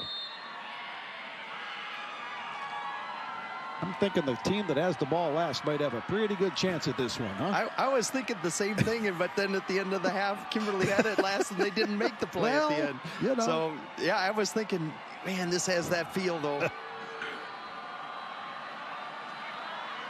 Chip shot. Little short poocher. It'll stay in bounds. Wow, Malachnik will have to pick it up. And look out, he runs right into coverage. And I think the ball came loose. Oh, my goodness. I think Muskego got it back. But, oh, boy. The last thing Muskego needs. And let's see who comes out with it.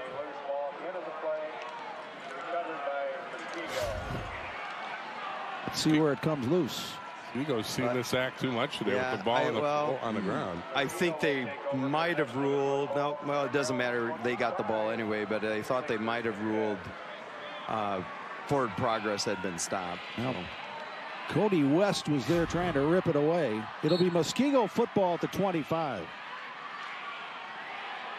Oh, check that. Danny Kaltenbach was the guy for Kimberly who took it and loosened it.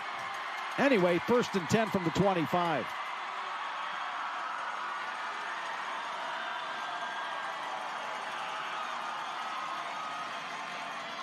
Here comes the counter. It's Bossart to the 30. At least they had the folks rally. Yep, coming back to the touchdown. Watch how close this comes. I think you got the safety right here. They give a little run action, and we're going to see the slant coming back here. Here we go. And Waller's made this play a couple of times already today. But it's just a fraction, the difference between a play being made and not being made. It was a great read by him. Super catch. Yeah, good concentration by the receiver who had to be distracted by that hand. Bossart again. Escapes. They're late on the whistle, so I hope they don't throw a flag. Looks like he stepped out at about the 37, but I think that'll be a first down for Muskego. And this was the play that I figured Kimberly had to talk the most about at halftime that they really hurt him. Yeah, they're going to come out here again. He's going to get the ball. We're going to fake it up in here, and there's going to be this come, and block down. Go ahead, let it go. So he's got Seal. And again, it's pretty slow hitting it. They let him bounce outside, and you can't let that happen. You got to keep it constricted so the other folks can rally to the ball. New set of downs for Muskego. They're at their own 37. There's the fly sweep or jet sweep. This is Current. Oh, great cut. He scored on a long one earlier from 74, and that's another first down for Muskego. Watch how he sets up this block. He's going to come way out here. Go ahead, let him run. He gets the handoff, but watch how he sets up the block. He ducks in, ducks back out, ducks back in. Another tackle for Danny Kaltenbach, but not before Current went for 16.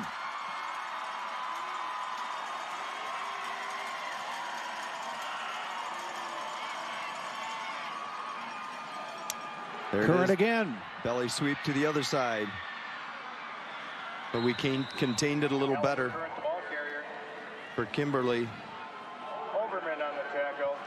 When they get their playmakers on the field, you can see why Muskego put up the numbers they did. But they've only been on the field for 7 minutes of this game on offense. No, and see, that's why you can see why Coach Jones, A, wanted touchdowns, and B, wanted to possess the ball and keep these dudes off the field.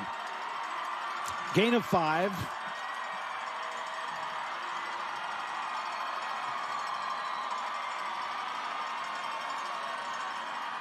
Reisky. Grabbed by Kaltenbaugh at the line of scrimmage. Yeah, see, they gave to the first guy, faking to the second. And this is the other thing is, fortunately, as at the large school level, you can get your defense off the field and talk to them and fix it. With the small schools where guys are playing both ways, it's really hard to fix and make any adjustments as the game's going on. Reisky got 2, so it's 3rd and 3 for Muskego. Now trailing by 4. We're approaching the midway point of the 3rd quarter.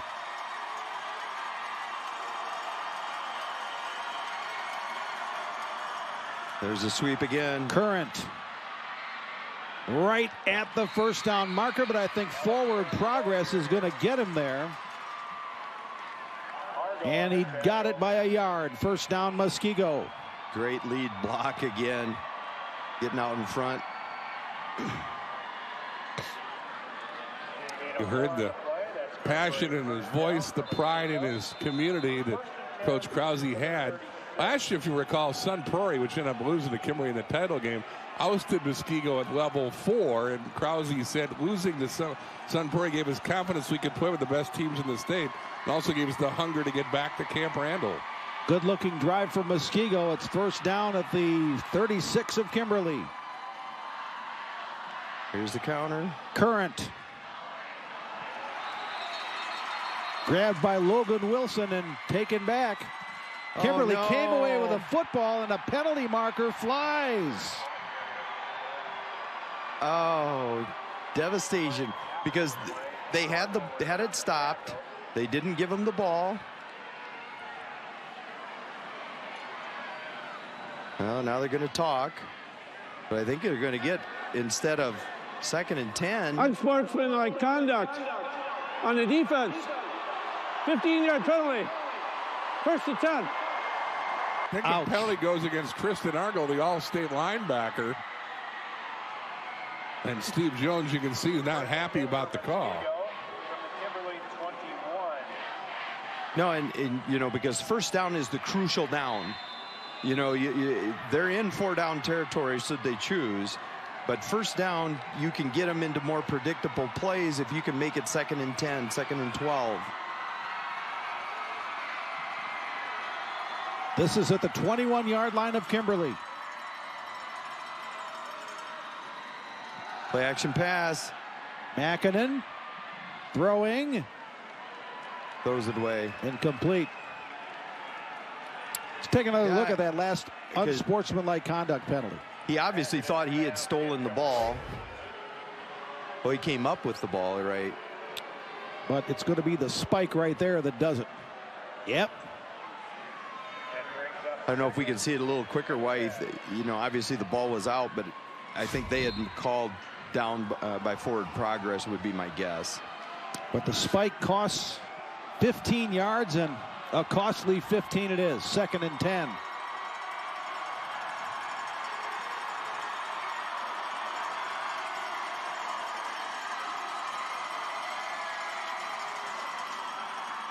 Reisky.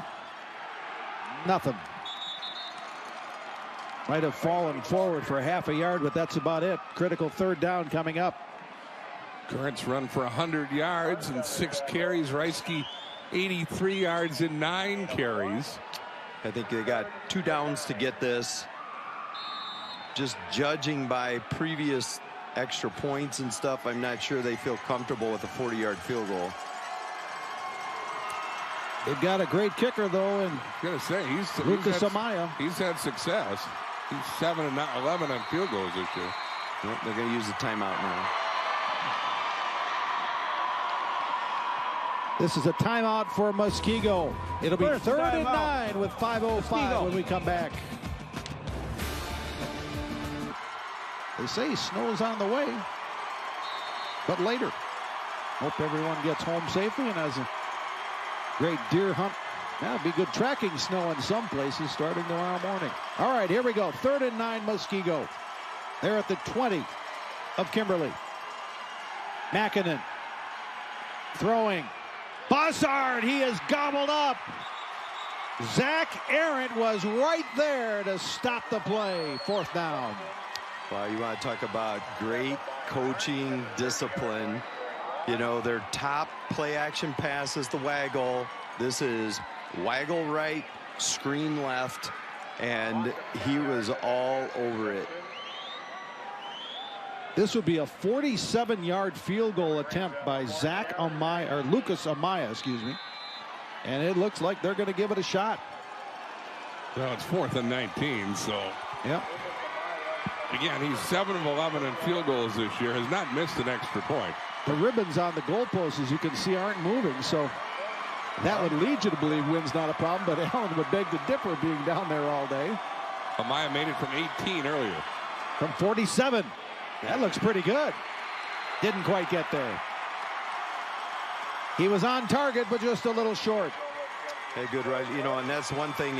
It's one thing to be able to do it in August, September. It's really hard to kick a 40-plus yard field goal in this weather. But the ball goes back to the 20.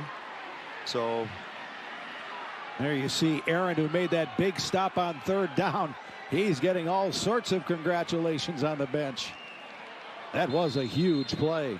Yeah, because they probably were in reasonable field goal range until that negative yardage play.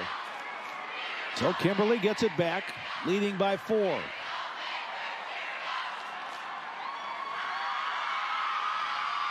The give there. I think that was Fisher. Yep, Will Fisher, the junior running back, 1,000-yard rusher on the season. That was the longest sustained march for Muskego today. Went 45 yards in 10 plays. That took up 4 minutes on the clock, but they don't have many points to show for it. And are down 4 as we play late in the 3rd quarter.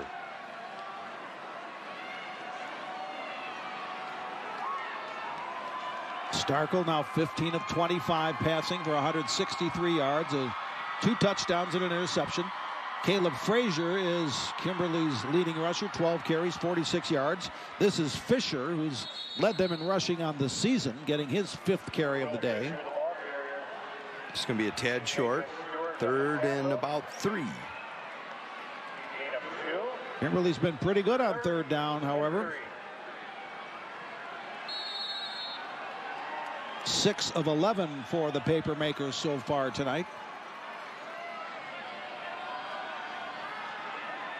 Starkel, the senior quarterback, gets the play from the bench, and Connor Winnick. Winnick's had a big day with 5 catches, 61 yards, and 2 scores.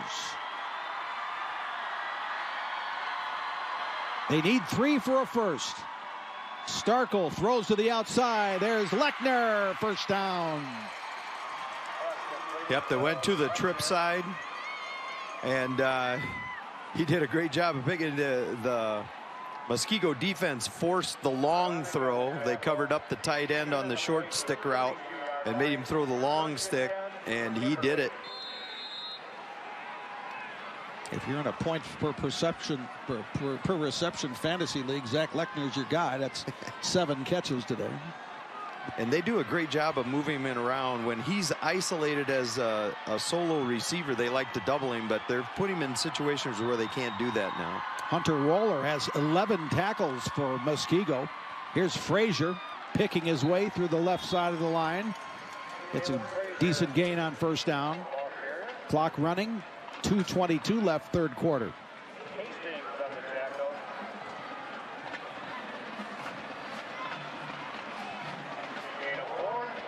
You know, the Kimberly running backs, you know, again, we've talked about how it's kind of by committee. Fisher and Frazier aren't real flashy, but they're just super dependable and, you know, just get grunt yards. Frazier's gained 50 yards today and 13 carries. Fisher 27 in 5. Martzall's the running back. He'll get the carry and go through a big hole.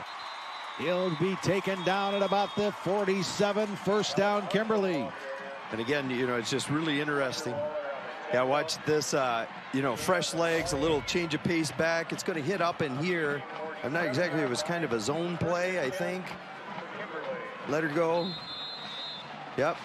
It just, wow, look in the middle of the screen there, 77. Great job. Little inside zone play. But you want to see a battle. The center, Evan Buss, is 6'6", 280 for Kimberly, facing Nathan Stewart, 6'1", 287. Those guys have been going at each other all day long. A penalty marker is down late. Sure looks in that offensive holding area. There's Evan Buss, the center.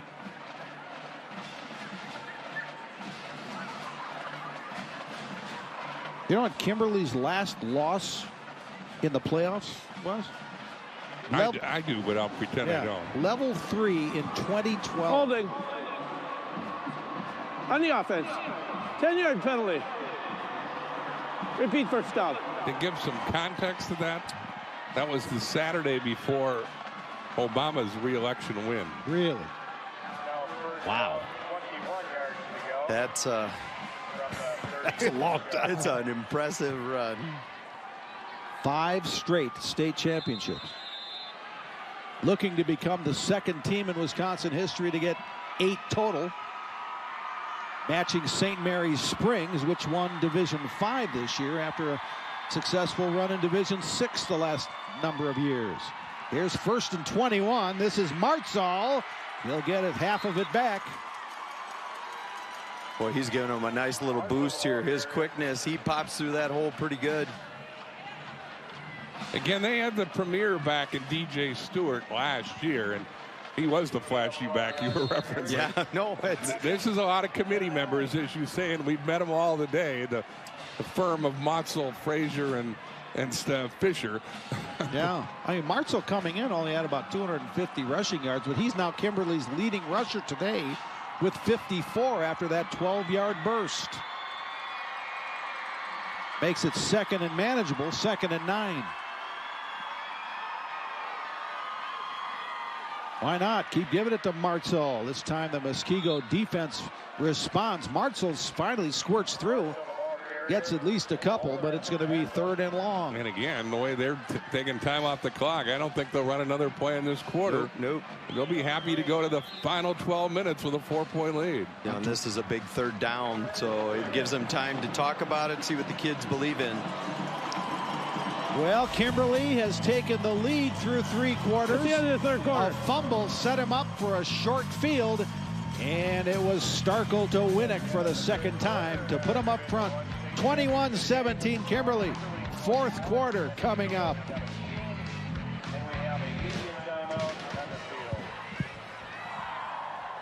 And Muskego, let's get caught up. Papermakers jumped out front on a Caleb Frazier 4-yard touchdown run. Then Alex Curran, look at him go. 74 yards. Nobody's going to catch him. 7-7.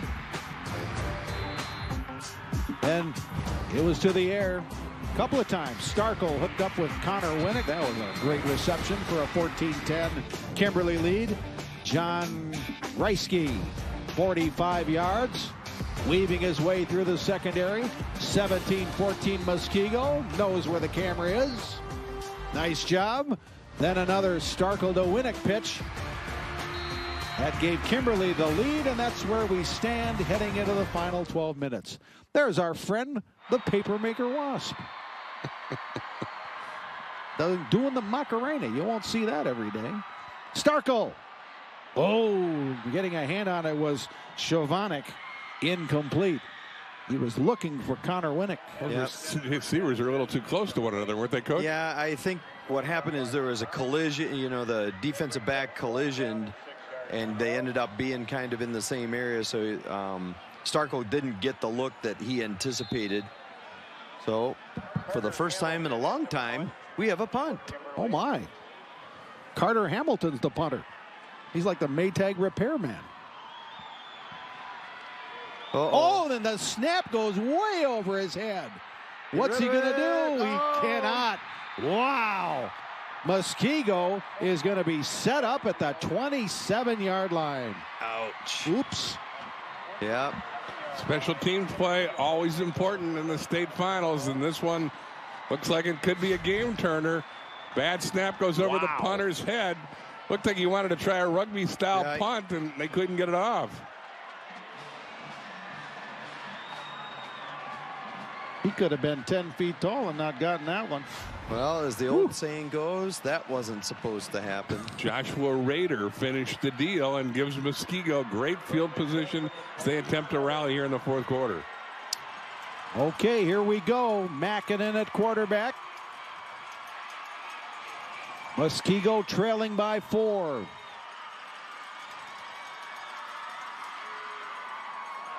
This is Current. Current finds a seam. Current cuts it back. Current to the end zone. Touchdown, Muskego. 27 yards. They're back in front. Quick play strike. It was the fly sweep to the short side of the unbalanced line. You know what both teams have done a great job of? Capitalizing on turnovers. There's another touchdown off the high snap. I guess that wasn't a turnover. It felt like a turnover, though. Amaya to the extra point to give Muskego a 3-point lead. Yeah, if you don't want to call it a turnover, you can call it a critical error. Yeah, yeah. Well, cause and effect, cause and effect. Special team snafu. Wow. And again, give Bader credit for tracking down the punter, and then the first play after that, Current gets the second touchdown of the night. Bossart and Kyle Mason with the blocks. What'd you say, Alan? A seal here and a seal there? Yeah. Kyle Mason, it would be love to go back and see where he's coming from. He is a big, fast man to get out in front of those guys. Muskego's been a good counterpuncher today. They scored 19 seconds after Kimberly had taken the lead in the first quarter. They scored 68 seconds after Kimberly had gone in front in the second quarter, and they score in the first play after the bad special team play there. And so they have been opportunistic and definitely quick strike. Well, heights and weights and programs through the years have always been kind of here and there. But Kyle Mason, the right guard for Muskego, is listed at 6 feet, 218 pounds. So that would explain some of the quickness, I guess. Only a sophomore. Yeah. After that touchdown, Current has now gone for 127 yards and 7 carries and has 2 scores. It's out of the unbalanced line, but I think he came from like the right guard or right tackle position. Here's Amaya's kick. And into the end zone again, so they can't run it out. Okay, let's keep an eye on 4 and 62. Yep, here he is right there. He's going to get a seal out here, and he's going to pull out in front of this. And watch Bossart, too, 4. He's going to be the other side. He does a great job. No, it's 75, 62, yep, coming out. Watch. Yeah. Bossart just got in the way of 2 guys. Right. Current's having a day. 7 carries, 127 yards, 2 touchdowns. That. Starkle seemed to have a bad ankle there. He's limping. Yeah. We saw Lushinsky in the Division II game hobble out there, and Starkle also looks like he's having some problems with mobility. So he hands it off big time to Martzall, and he runs into a wave of black shirts. Nathan Stewart, one of them. Yeah, he went to the sideline. He got a tape job on it on the outside, but he's not moving very good, and that's his drive foot. Plant and drive to throw the ball. Now, Starkle is not the run-pass threat that Lushinsky was for Brookfield Central in the D2 game, but nonetheless, he doesn't look like he's 100% by any means. No, I agree. Brof, and I think he's one he really relies on his feet for his mechanics to be good. You know, there's not many Aaron Rodgers that can rifle at 70 yards with. This is Lechner. He finds just a sliver of space along the far sideline. You know, fling 70 yards without your feet on the ground. Yeah. Now, his left leg or left ankle is taped. Right? Or no, right ankle. His right ankle. Right so ankle. So that's a little better, right, than the left. If you had to pick yeah, one? I would guess so. I mean, neither one's good. No, neither one's good.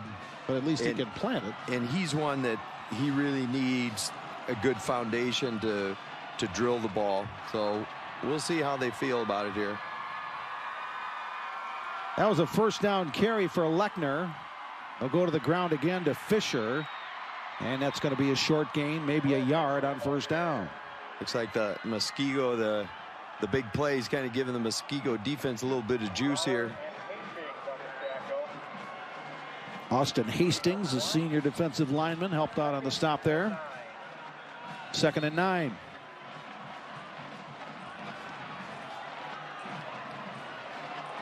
Alex Current's second touchdown run of the day has put Muskego back in front by 3. Okay, you got twin receivers down to the bottom of the screen here. They'll shift everyone left. Let's see. Here's the throw right on target. That's a completion to Nico DeBoer, and look at that strong run, getting a couple of extra yards on second effort. I don't know if you can get a chance to give us that end zone look here real quick. It was very kind of interesting. He gets the ball out quick, he catches it, and the guy is blocking right away, almost too quick that you could almost call pass interference. So he's gonna come out there, but watch the block coming right in the screen. That was Wannick that was the blocker. Yeah, and so a really great concept, a way to get the ball in space right away, and a nice easy access throw. First down on the 16-yard reception by DeBoer. This is Frazier. He has the most carries for Kimberly today, his 14th rush. And that gains about 3. They've been pretty balanced. Running the ball 38 times. Starkel has thrown it 28, completed 17 with 2 touchdowns and 1 interception. You know, they've stayed balanced all year with yardage and distribution to athletes. 2nd and 7. Ball just inside Muskego territory. Good cutback by Frazier. He's into the secondary and down to the 30. This was really, really well blocked play. It's that counter kick out with the wrapper. And they got some good movement that time. Let's say he's down at the 32 for a gain of 17. So you're going to come, you're going to get this, and then here's your wrapper. Go. Groton Bartle opening holes in the left side. 68 for Kimberly. Oh, did he create a Nick Tomasevich? Oh. First down. Met at the line. Not much there. Yep. I think you're referencing Garrett Tomaszewski, who's a honorable mention All-Stater. That offensive line. He's 6'3", 215, a senior, Garrett Tomaszewski. One of the few returnees from the Papermakers on offense. These new guys are pretty good, though. These new offensive guys. No kidding. They seem to be doing all right. 165 rushing yards, 184 passing yards for Kimberly. 2nd and 9. Well, here comes that. Look for this sprint right pass again. Look out. Look out from behind. Ball in the air. Intercepted. Mitchell Borkovic picked it out of the air. As the pressure came from the blind side to Starkel, he never knew what hit him, and it's another turnover, a takeaway for Muskego. Here comes the heat. Here comes the turnover. Here comes the interception. Richard Wauer put on the pressure to force it, and the interception by Borkovic, and Muskego gets it back with a 3-point lead.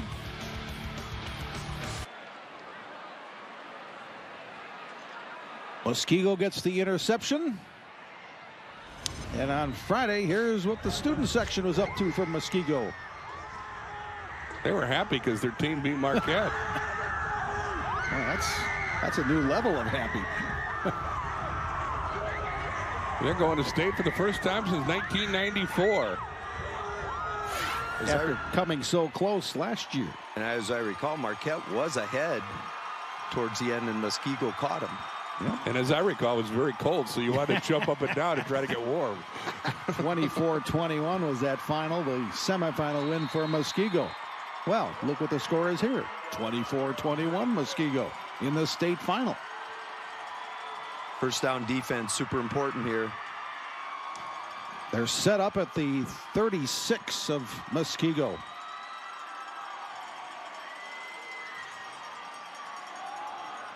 This is Reisky, and he runs into... Yep, only a yard. So there's Peter Biolo, the senior defensive end, making the stop on Reisky. Very un-Kimberly-like here in the fourth quarter as they have the high snap and the special team play. It sets up the go-ahead score for Muskego, and now a interception gives Muskego a chance to take some time off the clock as they nurse a 3-point lead. 2nd and 10 Warriors.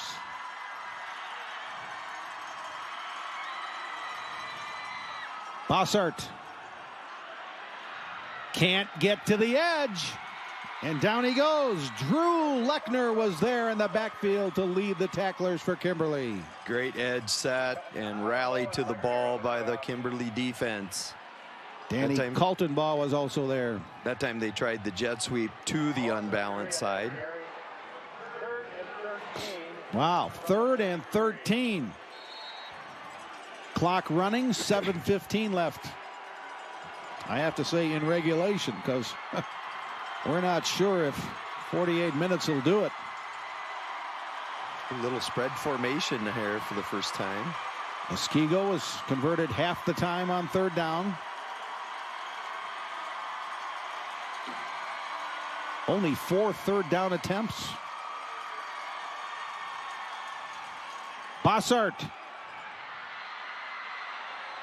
Not going to get there. It's going to be 4th down. Big stop for the Kimberly defense when they needed it the most. Did they corral him out of bounds and save some time? Bossart's one of those guys, when he gets the ball in any kind of space, you hold your breath if you're the other team. It's like, oh, man. I think he had an opportunity. It looked like he was going to get out, and then he collided with one of his big dudes. One of the offensive linemen got in his way. Shane Dunning is their punter. We haven't talked about Shane much. Yeah. He's averaging 37 yards per punt. Another one of those unsung heroes that Muskego head coach Ken Krause talks about. Loves their special teams. Here's Dunning's boot. Fair catch called for and made. At about the 27-yard line is Zach Olson, who's sure-handed for Kimberly. Timeout. Muskego leading by 3. Let's look back at our story of the game.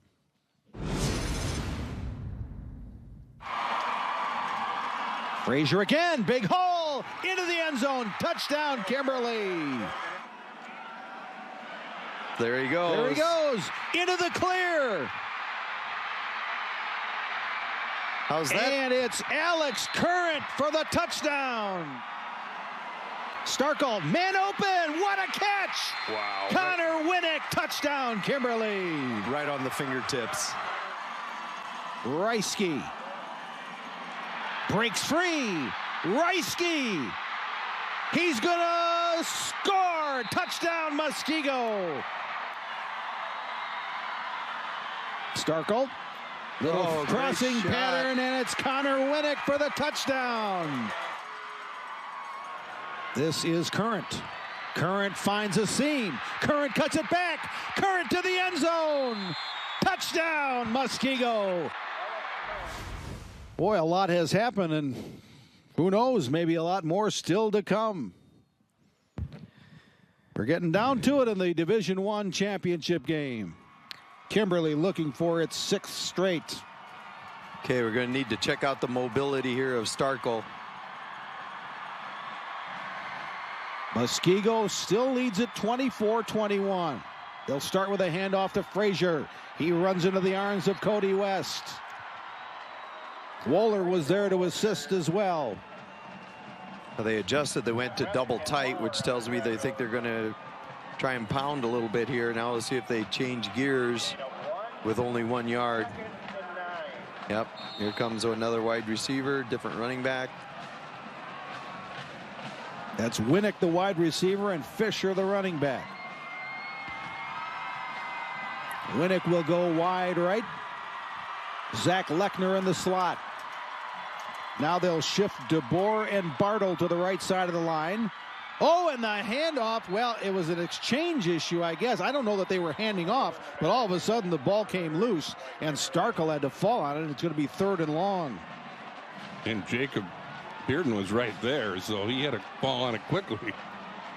And clearly Starkel's not the same guy right now. No, he was in the first he's half. a little rattled, and that was that same formation. They flipped the tight end and the fullback. It looked like that was where he got hit on the blind side last time. Couldn't tell if he was trying to do a draw or he just dropped the ball, hitting on the hip of the running back. 3rd and long here. We'll find out how Starkel's affected by the throw game. Kimberly 7 of 13 on 3rd down. Here's Starkel. Good protection. Gonna throw. Nearly intercepted. Joey Malachnik had both hands on it. Would have been a tough catch, but it's incomplete. 4th down. Yeah, they had double seams here. Trying to hit Trey Tennyson, and he was well covered. Yeah, he ended up throwing the deep ball. He needed to kind of throw a lower seam ball that he could cut under on. Great defensive play, though. Carter Hamilton back into punt. Remember the problems they had last time as the ball was snapped over his head. This one's much, much better. And it's a kind of a hook job to the left side on the return. And down he goes. By the way, Muskego can run the football. Danger. Yeah, this is a chance for them to. They got a 4-minute drill to ice this game right here. You're giving us Packer fans. Haven't controlled the clock, but they've certainly gotten big gobbles of yards and have the lead. Big series here for Kimberly's defense after Muskego's defense does its job. Forces a 3-and-out that resulted in -4 yards for Kimberly. Here we go. 4:49 left. 1st and 10 Muskego. Trying to ice it.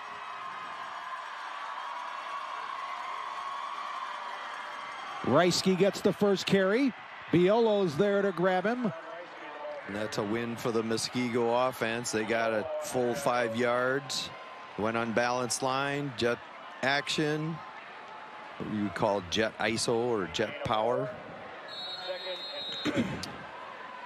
In state Division I finals history, there have been 4 teams that have not had a passing yard in their state final.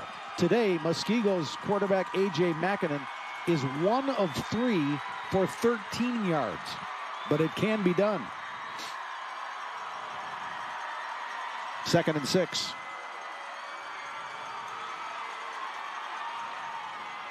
Reisky. Tough yards to the 40. Kimberly not using timeouts quite yet. No. Ball's at the 40. You're that 3rd and 3. How this down goes will go a long way to determining whether Coach Jones starts the timeouts now. It's a little bit early, but if you could make them like 5 yards plus, I don't know that I would do it if they get within 2 yards. Looks like Coach Krause has a designated grab the back of my coat guy to keep me on the sidelines. That get-back coach is going to be key in the last 4 minutes for Muskego. Here we go with 3rd and 3. Here comes the sweep. Bossart, cut back, 1st down. He is lightning quick. No flags, but again, a great job on the edge. This is that belly sweep, so they fake to the fullback. And now that Bossart's back after he missed that time in the middle of the year, That's a whole new weapon that he adds with his speed to already a confusing attack. So now Kimberly will take a timeout here. They stopped the clock to move the chains, but it would have been rolled again after that. And a good one. We've had some pretty good tilts here. Couple of one-sided deals, but outside of that, it's been a pretty good couple of days at Camp Randall here in the state championships. 3:11 left out of the timeout. 1st and 10 Muskego. They aren't going to throw it here, are they?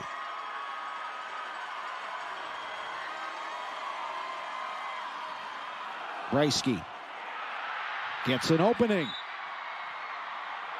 Trevor Gardner rode him down. Not before. Good pickup on 1st down by the Muskego running back. And they're going to let the clock go. And the question now is, will Kimberly get the ball back at all? There again, that was a big win for Muskego. He got 8 yards. So it was a little surprising to me that they took the timeout after 1st down. Going to have to do a little gambling here defensively. 2nd and 2. They are milking that clock for all it's worth. Reisky, that time he stood up. Caleb Overman, the linebacker, was the first one there. Another timeout for the Papermakers. So that'll cut them down to 1 timeout. So this is the play, Brof, if they're going to run it out. 2nd timeout. Kimberly. They have to stop him here. Determines what pretty pictures you get to see, Jess. Icorus in the truck, Andrew Nelson. All those guys doing a great job. Thanks much, guys. Yeah. And if you have any complaints, it's WITHERS. Great job, Chris. Thanks for all your help. Here's 3rd and 2. Big, big play.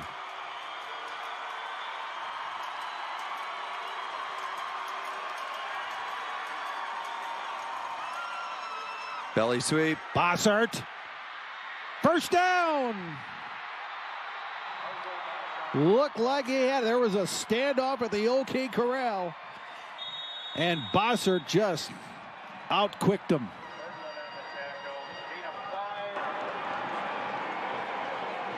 Timeout.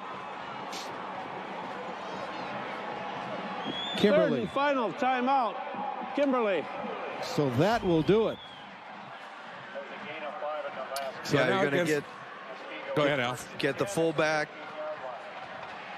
fake, give to the next man. There's just that's just a lot of space to have a really quick guy. But Barglin looked him right in the eyes, and still Bossart was able to just quick him there. Ooh.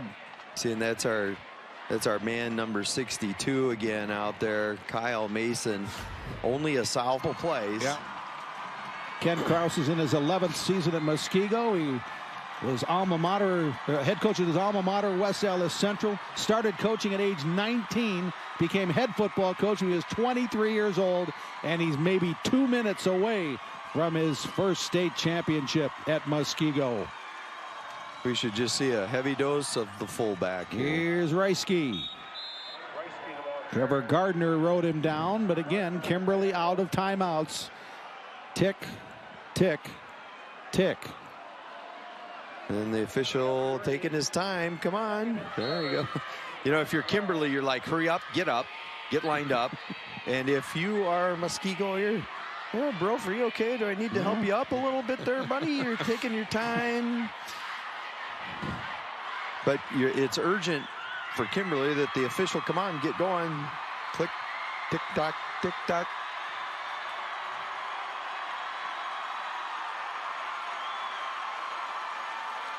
Reisky. Opening to the 2. Briar Barglin hit him and knocked him down. But now Muskego, they get another 1st down. And that wins the game. Now they can take knees and win the title. They can score if they like. Right. But they have won the title barring a fumble or something miraculous. Muskego going to win their first ever state championship. And you heard it in his voice in that the post-game speech last Friday in Marquette. You heard it when he talked to Piper Shaw at halftime. Coach Kraus having a lot of pride in his community, his high school. It's going to be a big deal for Muskego to win their first ever Division I title by bumping off the Yankees and the Cowboys combined, those guys from Kimberly. No, and, you know, the other thing, you mentioned it before, I think, you know, Coach Krause is going to get very strong consideration for WFCA Coach of the Year, especially taking light of undefeated season through the Classic 8. And how about this last drive? 9 plays, 45 yards to burn the last 449 and clinch their first ever state title. The celebration begins in Muskego, Norway, and Wind Lake. The Muskego Warriors win it for the 94 team, and they win it for themselves, too. The final seconds count down, and the Muskego Warriors have won the Division I State Football Championship.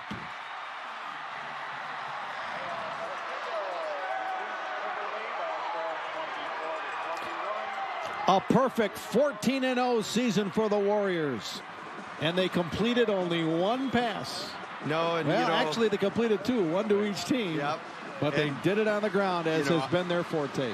Tremendous execution by Muskego. You have to give them a lot of credit. And if you're Kimberly, you're going to look at some missed opportunities. The last play of the half, where the ball went in and out of the hands that was caught out of bounds.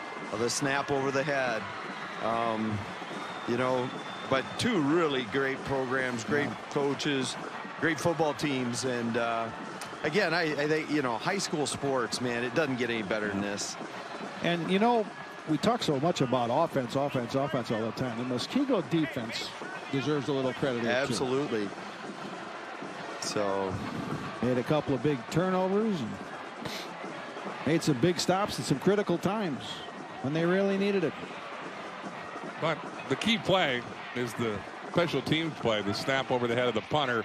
On the next play, Muskego scored current on the 24-yard run for the go-ahead score, the one which everybody in Muskego is going to be celebrating as they win their first ever state title. Ken Krause, boy, imagine the feeling. Waited a long time. Yeah, to go to that conference they have undefeated. Yeah, super impressive. Yeah, the Classic 8, they have a lot of pride. They think they're the best in the state. Kimberly has kind of made people change their mind the last few years. But this year, no doubt, the Classic 8 has the Division I champ in Muskego, the Division III champ in Catholic Memorial. And congratulations to those teams and everybody in the Classic 8. Yeah, no kidding. One other note on the Muskego defense. Hunter Waller, their safety, had 15 tackles today. So his total for the season in 14 games, he had 155 tackles. That's Blake Martinez' he was a country. super impressive player. If you remember the first drive of Kimberly, he made a touchdown saving tackle. Right. Very impressive defensive back.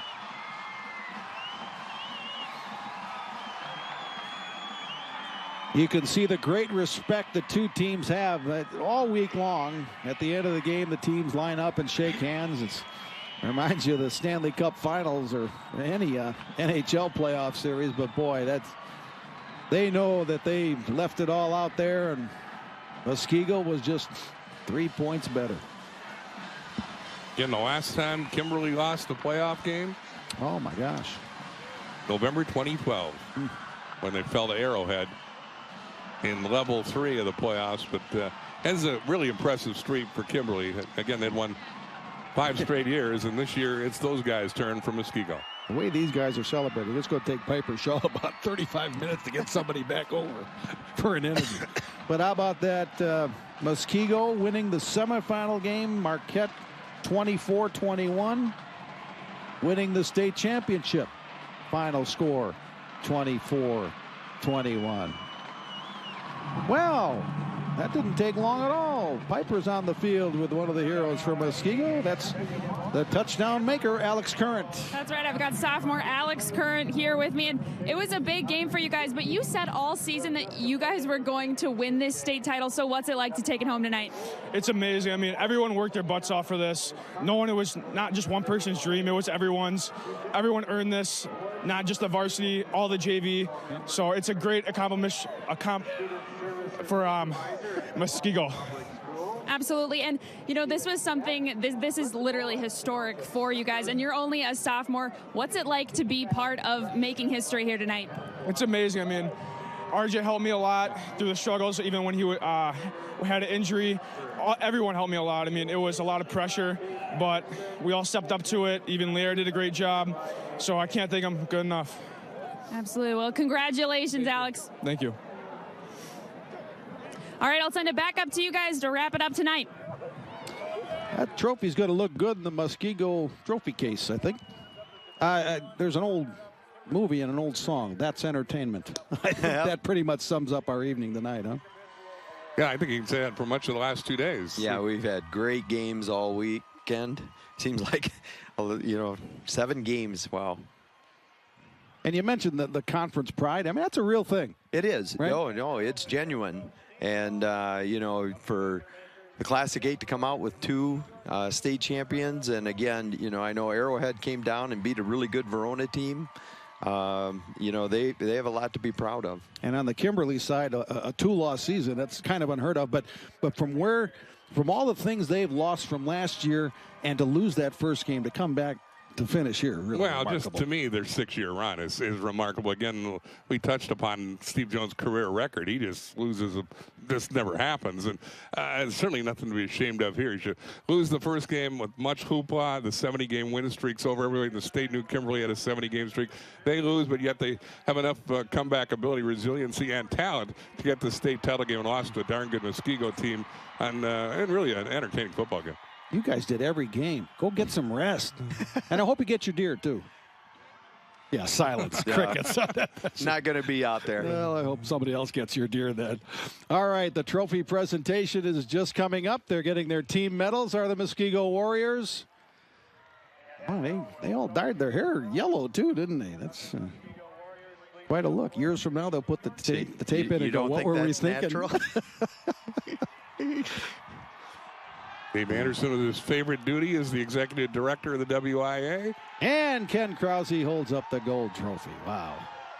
Nothing like it. Get the fire trucks ready in Muskego. They escorted him out of town to come here. I think they're going to be waiting for him tonight. Big deal in Muskego. Congratulations to the Warriors. What a great accomplishment. This will be something to unite these young men for a long, long time. The rest of their lives, actually. It's really quite incredible, the bond that you can develop with a group of young men and who all work hard together and accomplish something so wonderful as this. And I think that 1994 team is feeling pretty good about things tonight. Yes, absolutely, with 2 of the assistant coaches from that team. All right, Muskego, the Division I champions. Want to thank all of you for joining us for our coverage of the 2018. And then our game back and forth, Muskego and Kimberly. But the Muskego Warriors come away with the first state football championship in school history, 24-21. A great 2 days of action at Camp Randall Stadium. We thank all of you for joining us. For our entire Rush Media crew, Alan Minnick, Bill Brophy, Jay Wilson. Thanks for joining us. Muskego wins Division I.